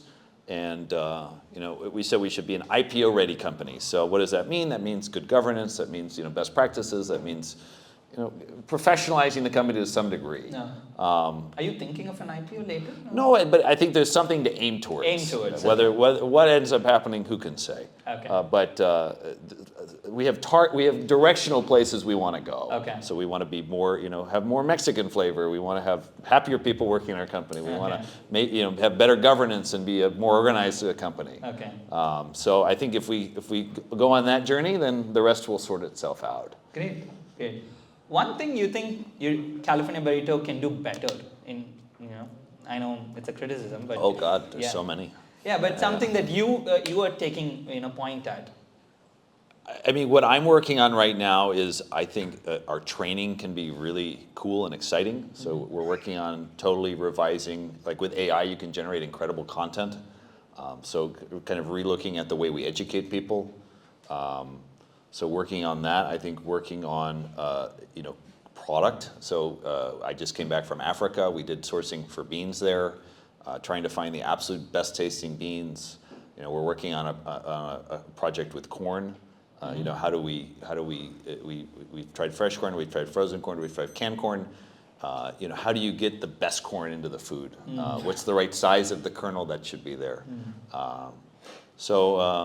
I think there's always room for improvement. ERP is going to be a big discussion for next year. We've been on the same ERP for 14 years. They're not 12 years now, and so it's time to upgrade that and probably tech. So probably that'll be a project for next year. Okay. So I think as a founder, the joy comes in figuring out new things to solve. And I think there will always be things as founders that we're better at and worse at, and I think have to keep turning the attention to different pieces of the business. Like maintenance was something we worked on earlier this year. Okay. Hadn't thought much about it, but then realized we have probably 40 people working in the maintenance department. And so then structure should come. How do spare parts move? What equipments are breaking down too frequently? Do we need to change the models? I think working on different aspects of the business. I think after you scale, founders have time to actually spend on each department and kind of go fix it. Is that what you do on a daily basis now? Well, I think I think my role is debottlenecking. I think that was I watched something about how Elon Musk runs all his companies, and then I realized that actually is what I do, which is basically you solve the bottleneck. What is stopping you from going to where you want to go? And so maybe there's probably 5 bottlenecks right now that we're working on. Some require hiring people, some require travel, some require whatever. So I think just keep working on whatever's stopping you from going where you want to go. Yeah. And gradually, if you keep getting things done, you go where you want to. That's great. And we're going to go to rapid fire, and then I'm going to open it up. Sure. Okay, cool. So how often do you eat in your own stores? 4 times a week. Wow, really? Yeah. Oh, well, so 2 of those would be at our kitchen and our office. Oh, so you have a kitchen office? Yeah, we have what we call the innovation kitchen in the office, where all the new food comes. Okay. That's why you do the testing. Yeah. Oh, got it. So nice. 2 would be there, and okay. Burritos or bowls? Burritos. Burritos. Yeah. Soft tacos or crispy tacos? I prefer soft. Okay. Spicy or regular? Which one? Spicy. The sauce? Yeah, spicy. Yeah. So what's your regular order in California Burrito? I usually get a barbecue chicken burrito and all the toppings. Okay. Name one special moment in your journey with the brand. A special moment in the journey with the brand. I think a very special moment was we had this 100-store launch. So we had a special 100-store event that was in Feb of last year. Oh, great. Congrats. Yeah. No, So where was it? It was in Bangalore, but my parents had come down. I think they hadn't really experienced, frankly, the company till then. They'd been here for short periods of time. So we had a nice celebration at that 100 store, and on that day we gave out an offer. It was 100 rupees for everything on the menu.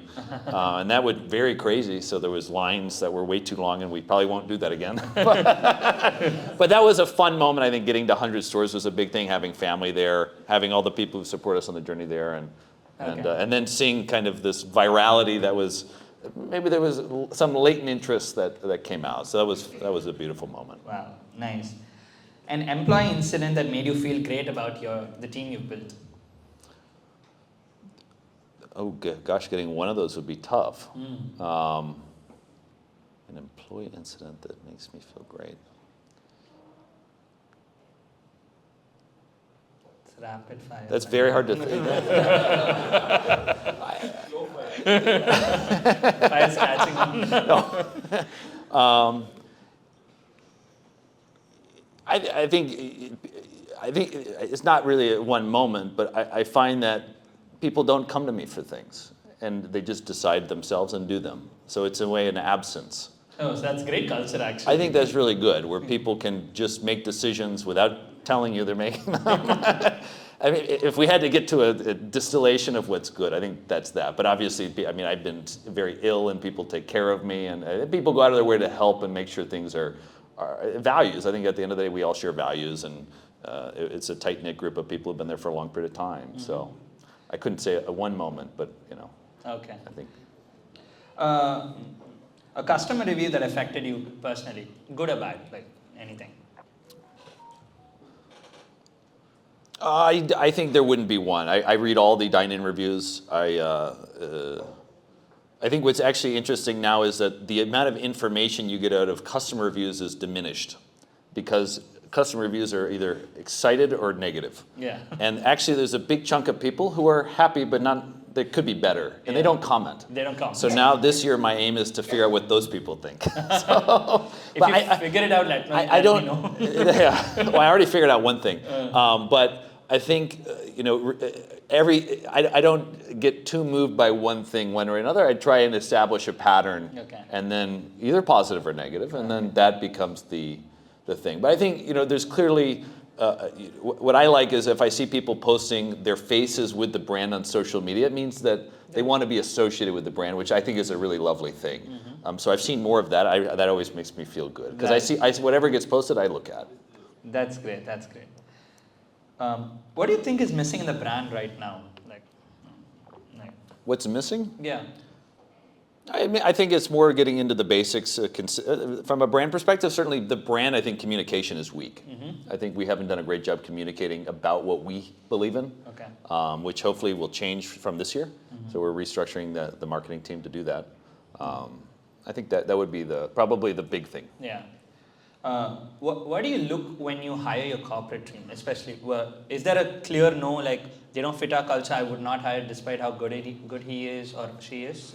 For sure. I think our work culture is very more aggressive. People should be decisive and action oriented. We want people who have opinions. I think to be action oriented and decisive, you probably need to have opinions on things. So we would avoid people who are too diplomatic, don't have views.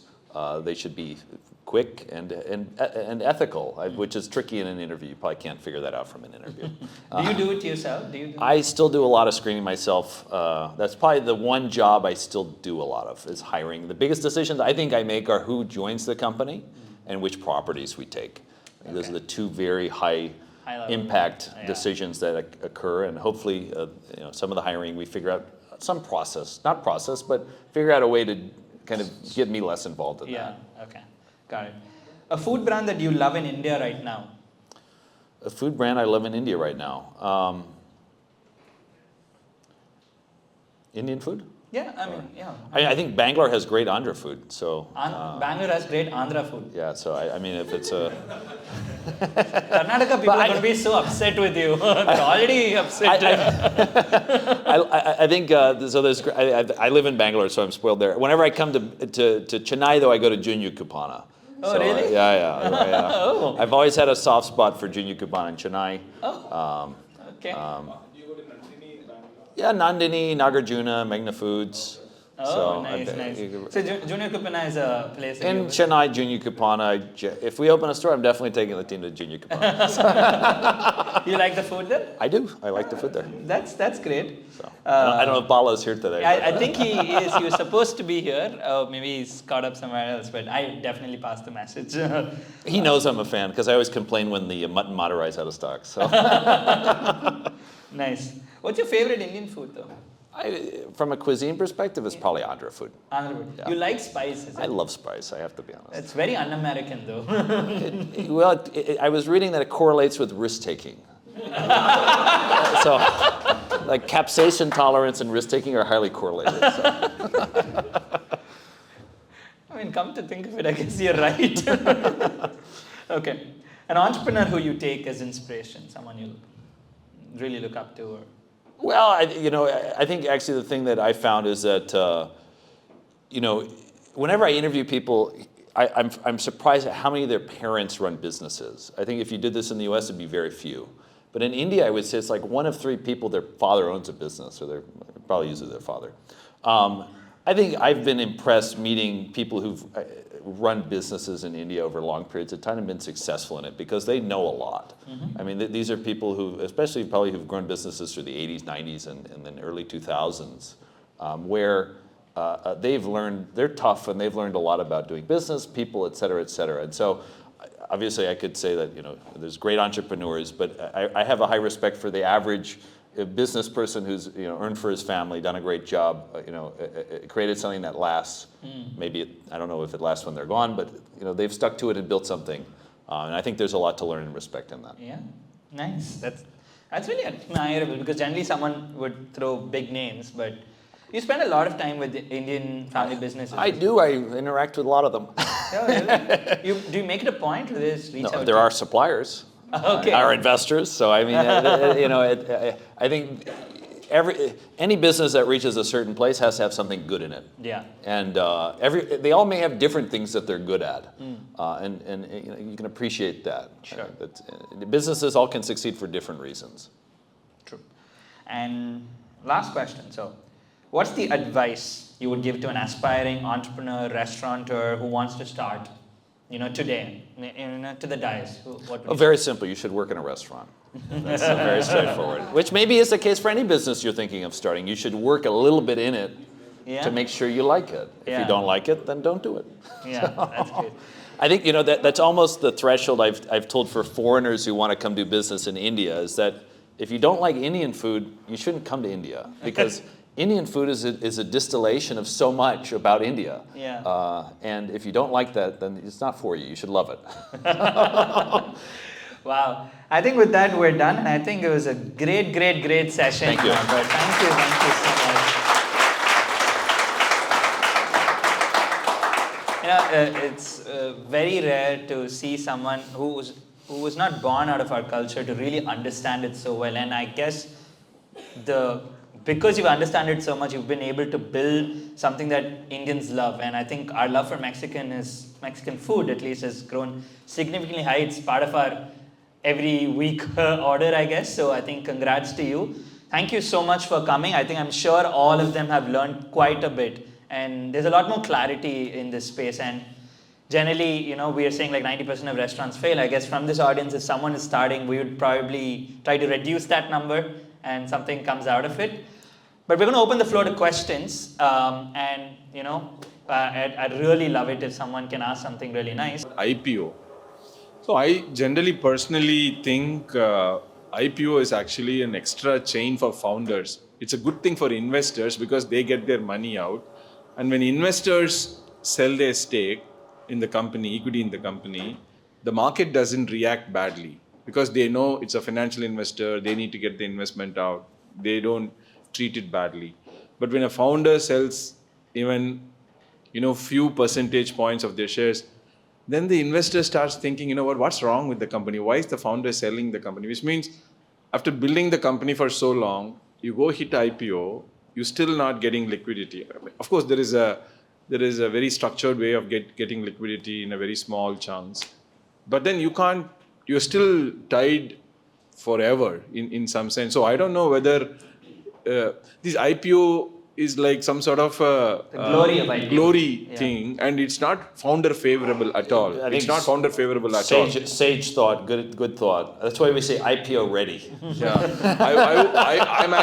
I would recommend going against IPO Fair. for founders. I think strong case to be made. It is good for investors, but not good for founders at all. Fair. Yeah, that's my. Fair thought. I thought you had a different take. No. I'm very ambivalent on the topic, to be honest. There's pros and cons. Okay, thank you. Great. But I think IPO ready is That's a different one. That's more the thought. Yeah. Like, I think you're talking more like the persistent system. There's a company called Persistent System. Anand Deshpande runs this company. He was running the company IPO ready, publicly putting all his numbers on his website. Yeah. Before IPO, like 10 years before his IPO. Interesting. First of all, a great fan of your food. Thank you. So, you've been here for almost 15 years. And you've got a lot of good response from the people who live in India. Are you open to, and what are your thoughts on creatively giving back to them in any way? Because I have an idea, but Sure, I want to hear your yours. idea first, so I get context. No, I'm not going to give any tips. I want yours first. No, I think how I see it is my role is to make my business work really well, and I think business is a great way to change people's lives. And so, we employ 2,300 people, most of whom are from agricultural families. I think giving people from, probably rural backgrounds an opportunity to do well, learn, and earn for themselves in a good way. I think creating the best company is what I'm focused on, but open to other thoughts. Maybe something creative like freebies or products related to yours to them. So they're looking at goodies. Free food. Yeah. I'm pitching you my own idea. So you can Instagram me. I'll see Slyly. what I can do. Yeah. Thank you. Thank you. Hi. I'm Arun. I was a Subway guy, but now Very obviously I'm a California Burrito guy. First thing, why red? Why red? You like it. I think bright. Yeah, I guess that's where it's all aligning now. I don't remember, frankly, but Okay. The next thing is, I was a consumer turned into a business owner right now. I run few businesses, okay? So the two things you talked about, the first thing is the front facade, right? Yeah. We work on a lot. We concentrate on that. So why facade?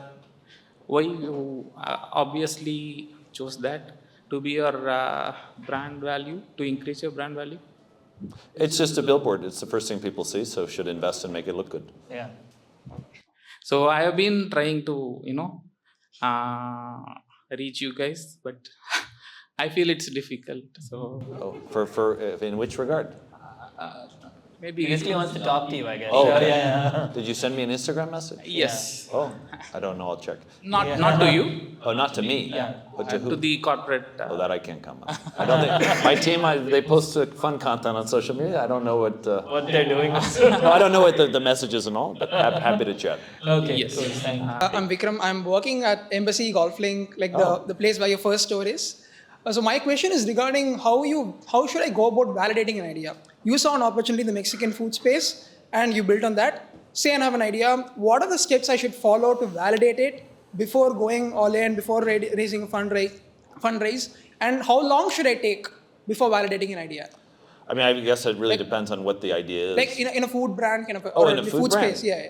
Food brand or nutrition space, anything that just got to do with consuming food or. Hard to say. I think, I mean, ours was validated when it started, but a lot of thought went into the logistics of it. So I think what are you want to be somewhere that's growing, should be in a growth category, and should have a great product that people like. I mean, we did a lot of food tasting before we launched our first store. So I don't think there's a specific Like from answer your to that. context, was the lack of Chipotle format QSR the only kind of an white space that you saw that meant like in. No, I think at a high level there was clear data that said Indians don't eat out that much, and every Asian country has gone through this transition where they start eating out more. So that was a natural tailwind to the thought. Okay. And then something I like, accessible. We thought either rice bowls, burritos, nachos, or tacos would work. One of them would work. We don't know which one. Yeah, thank you. Thank I you. think you should just attend Idea Pat, right? That's where we do this. We do idea validation for very particular reasons for this. Because generally, a lot of the founders, just start off and then they get, sidelined and they get really lost in this. And it's better to validate before you start. Hi, Bert. Hi. How do you think we contribute to the environmental sustainability, and what is the major challenge that you are facing currently? I think the way that we think about sustainability has really been more in the farming aspects. I've read a few books on regenerative farming. So we choose to work with people who are responsible in their use of fertilizers and how they approach their use of land. I wouldn't say it's a big objective of the company, but it's something we're aware of and would intentionally do when we control it. Beyond that, I mean, nothing in particular other than that. Yeah, because I feel that's a major challenge that we are facing, especially as the hotel industry, starting from the plastic bottles that we use. But I see most of the things are taken care. You use a different kind of plates. My mother loved Yes. your food and stuff, and also the plates are different from when compared to the other industries. Glad to So hear. I'm just trying to understand. How, you have a different metrics towards that. Not metrics in particular, but I think it's when we control it and it's an obvious right thing to do, we do that. Yes. Thank you. Thank you. So first thing is I tasted your California Burrito. I'll tell you when. I came for the Idea Pettere program last year and I wanted something healthy. And there was a lot of options for biryani and everything, but they ordered a California Burrito and I tasted your brand DNA there, fresh. That was the first thing that came up in my mind. So it is excellent. Thank you so much for creating a great product. So my question is, so you were talking about increasing revenue in your store every single month. So you work on it. So what is the marketing strategy that you use to retain your existing customers? How much percentage you spend? And also how do you get your new customers in to your store? Sure. So I would say actually we don't try to do anything to retain existing customers other than give good food. So that's the ultimate, I think. You're very basic. You're like, I'll give great food, they will come. You know, I think Everyone else will talk about something else. Like I will do X amount of performance marketing, CAC courses. Exactly. You know, what my experience has been, there's a few things, and if you do them right, everything else works out. And a lot of people use complexity to hide bad work. Nice. And so, That's actually good. no offense to people who do that, but I'm going to quote you on that, right? I think sometimes people use complexity as a proxy for quality, and I think that's a mistake. Okay. So what we do for new users is we have, I would say, 4 things that we know are levers to get people into the store. And we check to see product mix, which are working or not working.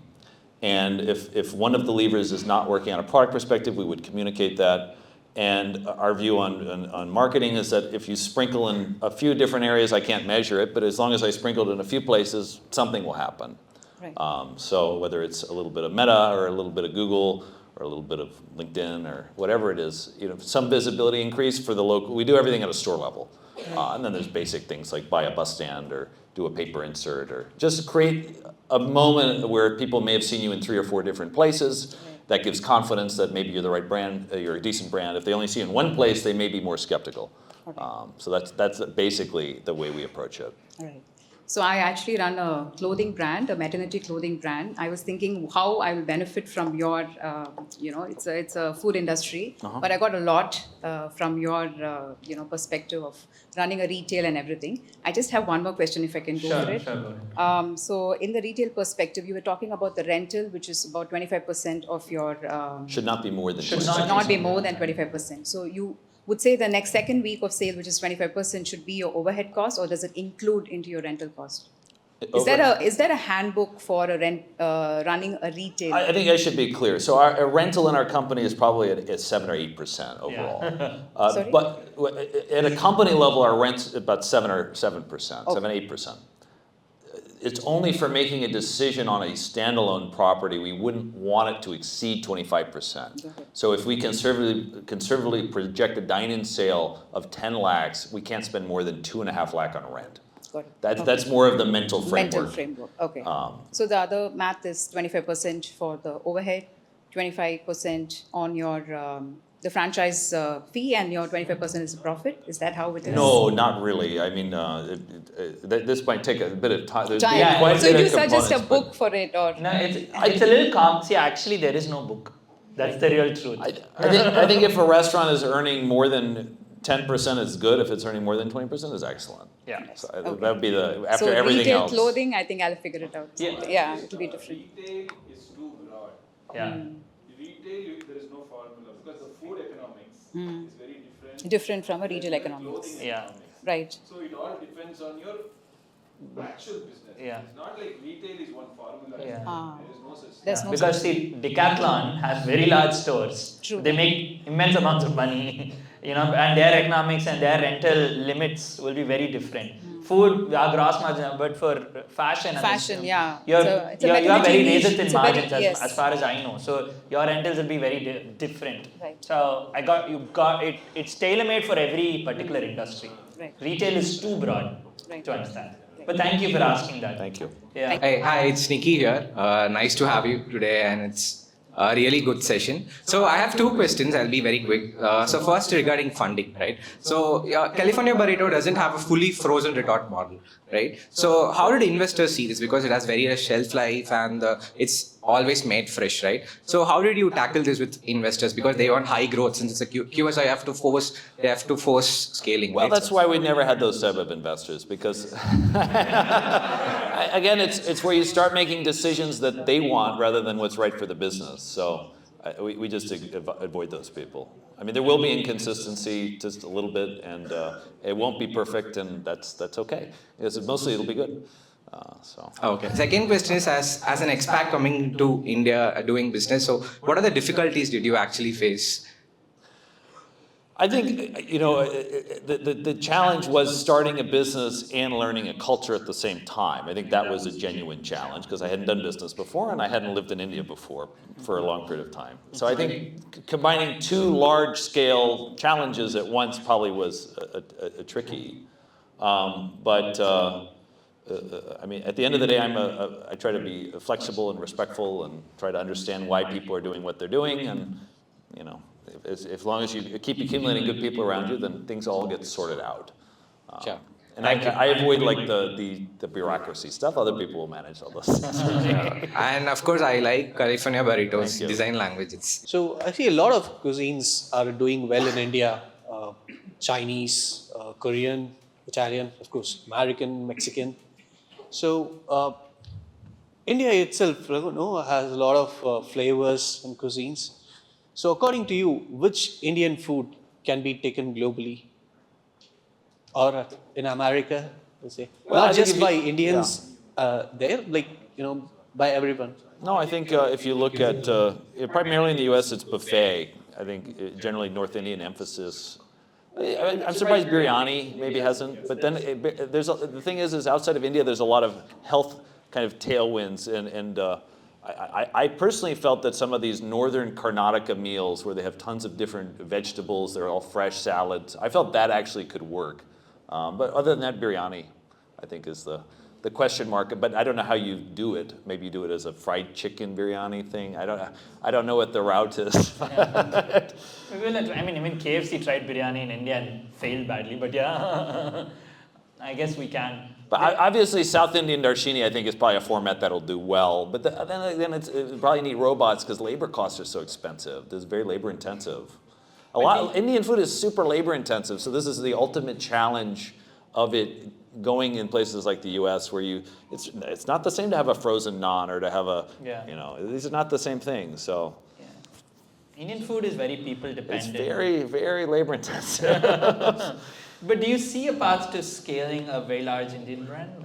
I'm sure it can be done, but maybe robots have to catch Robots? up, or maybe there has to be more. I mean, I know I said this to my team and they all laughed at me, but I don't know. I'm sure it's possible. Indian food is wonderful, so. yeah, great. So you said South Indian, I think a darshini would work, but again, labor costs. Darshini Hotel. Darshini Hotel. Oh yeah, that one. Okay. Great. Hi. Welcome to Chennai. Thank you very much. Fantastic to have you here. We are big fans of your food. Whenever I travel to Hyderabad, I go to your place. I avoid biryani because I like to stay fit, and I think California Burrito offers a lot of fresh food. Thank you so much for that. And my question is, how do you balance your personal life here in India? It's tough. You're busy. You manage so many stores in different locations. How do you balance work and your personal? Well, I don't think of it as so much of balancing, but certainly I think coming from outside to India, the social aspect is something that is quite different here than it would be in the U.S. for me, and something that I've learned to adjust to and adapt to. But I think I try and keep track to make sure I'm mentally in a good place and sane and social, and make sure I spend some time socializing. So I think but work is fundamentally, I'm very passionate about what I do, so I don't think of it as balancing, but just making sure maybe there is a balance, but not 50-50 or anything like that. I have one more question as well. How do you manage your investors? Well, You can't ask that with the investor. I think that's actually very straightforward. If the numbers are good, no one will ask. No one will trouble you too much. Probably, if the numbers were bad, then I would be able to address that question in a more aggressive or thoughtful way. I think it just make sure the business is running well, and then investors will be happy as well. Thanks, Ray. Thank you. Thank you, Balaji. I'm sorry. What happened? Oh wait, Krishna wants to comment here. Yeah. Also, it is all about communicating to investors. So we invested in 2021. For all these years, exactly on the 14th or 15th, the next month told them should go. So it's not just even 1 month. Wow. It's all about communicating. If you give a small note on what are the challenges, what are the things he's working on, and he's never missed even a month. That's also builds up. Thank you. Yeah. Thank you. I think it's great coming from the investor itself, right? It's almost like as good, it's a marriage, and hopefully it's a happy marriage, and if you can work on it, maybe everything does well. So. For sure. Just a question. I'm sorry, I didn't ask about your family life. Like, you have your family here, you have children. No, I am not married yet. That's the next big decision. Oh, interesting. So ironically, my parents got married at 40, so they don't have much ground to arm twist you, I guess. But my employees do. So Okay. Are you planning on getting that? yeah, certainly at some point. But Okay. Great. Cafe, the bistrograph in Adyar. So I have one outlet right now. So it is making 30 lakhs per month, for example. So I have been consistent for last 3 years, and I'm in a blank space, like what to do next. What was your initial thoughts when we are doing that? well, I think we always came here with the intention of it scaling at some point. Okay. So it was never the intention to only do one restaurant. Okay. Do one. If it works, then do more. So I think if it feels natural to expand, then you expand. But that's also, maybe you find the joy in managing one, so then why suffer? Okay, that's great. The conversation with Krishna never ends without mentioning California. So the California Burrito. So I was very curious to attend today. Thank you. I'm very impressed. So my question is, in scale, how did you build your team? I think you have a great vision. It surely throws out, and I think building your team and passing it on, making them also ambitious, and it must have been difficult passing down your vision to them, right? So how did you build that? And I think the discipline of MIS, I think Krishna has mentioned it more than 10 times to me in the last few months. Oh. So I really want to also understand how much of drilling down of data and discipline in your team, because you can't do it all. So I just want to understand that perspective. Sure. So I think when it comes to hiring, we've always hired from the gut, and rather than on resume. So I have reasonably good sense of people. I have other people in my company who have better sense than me, and we've relied on our gut to make decisions. I remember we hired our finance head in 2018, and Ajay Kaul, who's the CEO of Domino's Pizza, was an advisor to us then. He still is, and an investor actually. And I remember he was the one who came in and said, you have to get rid of your current finance person, you need a new team, how are you running this business, what's going on? We had a very junior team at that point. And when we went about hiring the finance head, we had shortlisted 2 people. One had a great resume. I felt he was good, but not great. The other guy had an awful resume, but I felt was fantastic, so I just said, don't hire that guy, hire this guy. But we went with the other guy, he had 2 years of experience. He turned out to be a fantastic hire. So I think we've always tried to hire people that we felt we were going to like. And on the MIS topic, I think, as an organization, we've always felt transparency is important. So the same way you can see all the food in the restaurant, we say you can see all the data in the company. At a cost. I mean, certainly if someone can see all the data, they'll share the data as well. But we've always, every day we publish in front of everyone whatever the last day's transaction was compared with last year, compared with the last week, et cetera. And everything goes out to everyone. And actually, I was reading the Walmart book, and they did something similar. So 2 people in my team were saying, don't do this. We have to stop. Competitors are taking it. But I said, well, they're doing it.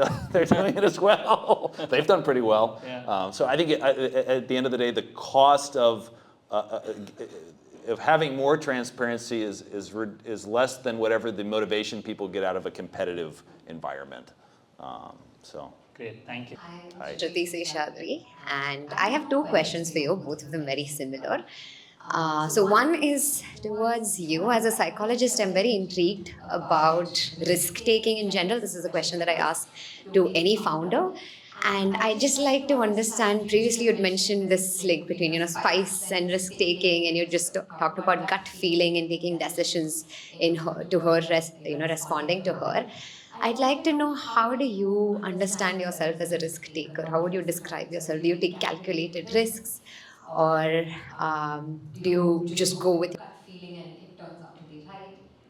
I think there's things that you feel strongly about, and then you don't have to think much about those.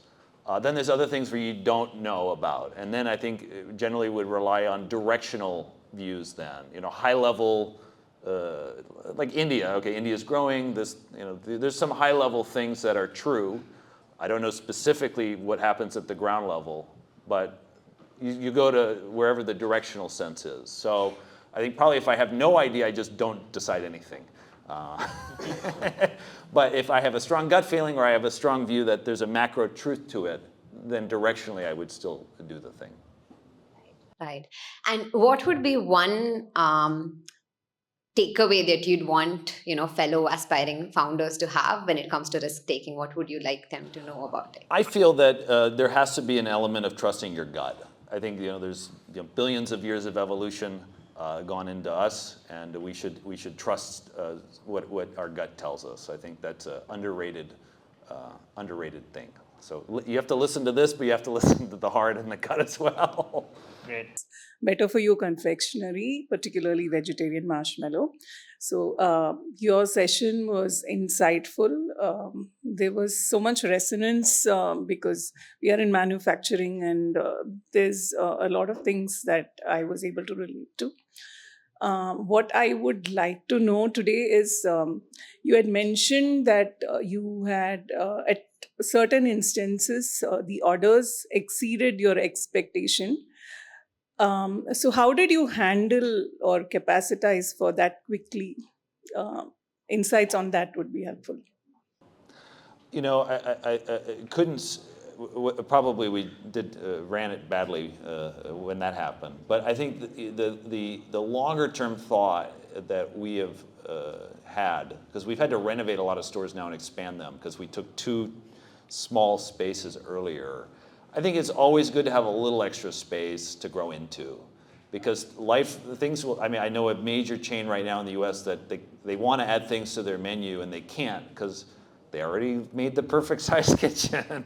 So I think being over-optimized is a mistake. You have to leave some space for growth. Maybe it's, your finance person can tell you how much space you leave, but not being over-optimized so that you can't change anything in the future.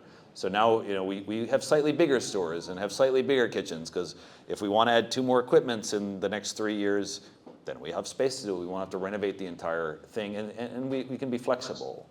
That's for the short, long term.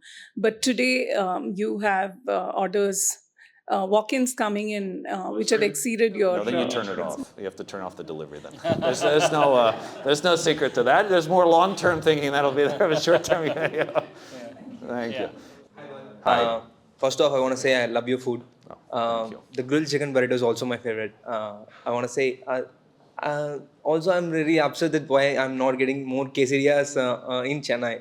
Always there is a, more supply in Bangalore. Whenever I go to Bangalore, I get quesadillas, but not in Chennai. There's a stock problem, I guess. But that's not the question. They turned it off. I don't know.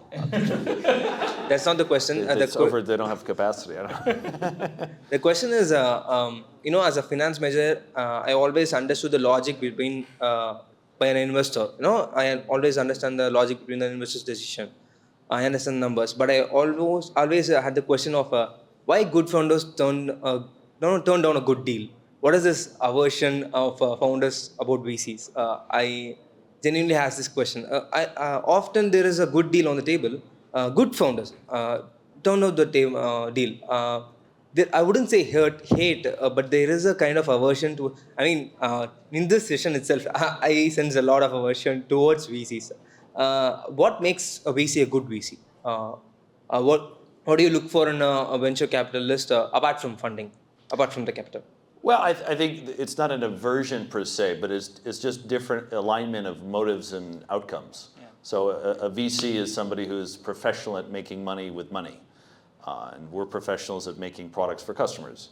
And those are 2 different professions. I understand. And if you're really good at the making money with money, you're going to have learned a lot of different lessons than at the other P's. And so I don't think those things are necessarily overlap that much. I think, now we do in fact have a professional VC who's on the cap table.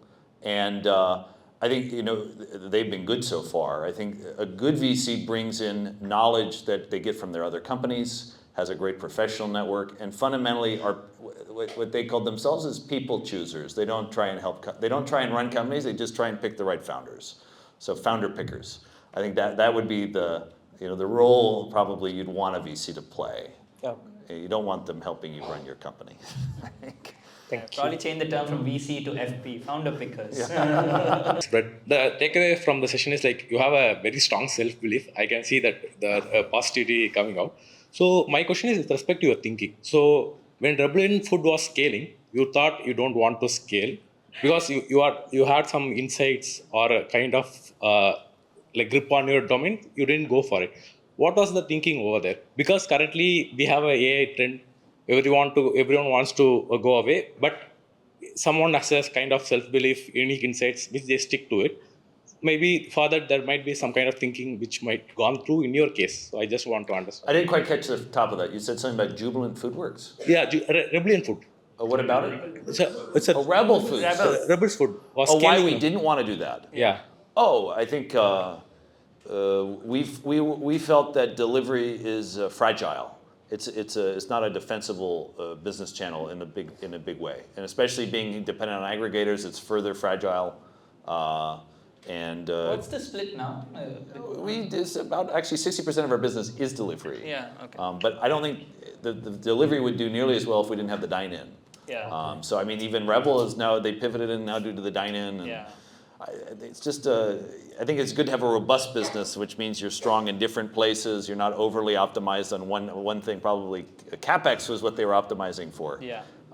So it becomes over-optimized and fragile, I think. Yeah. And you didn't really get great at something that you're not in direct touch with your customer any which way. You don't see them. You don't see how they feel about it. You don't have people talking with people. Food's all about people at the end of the day. Yeah.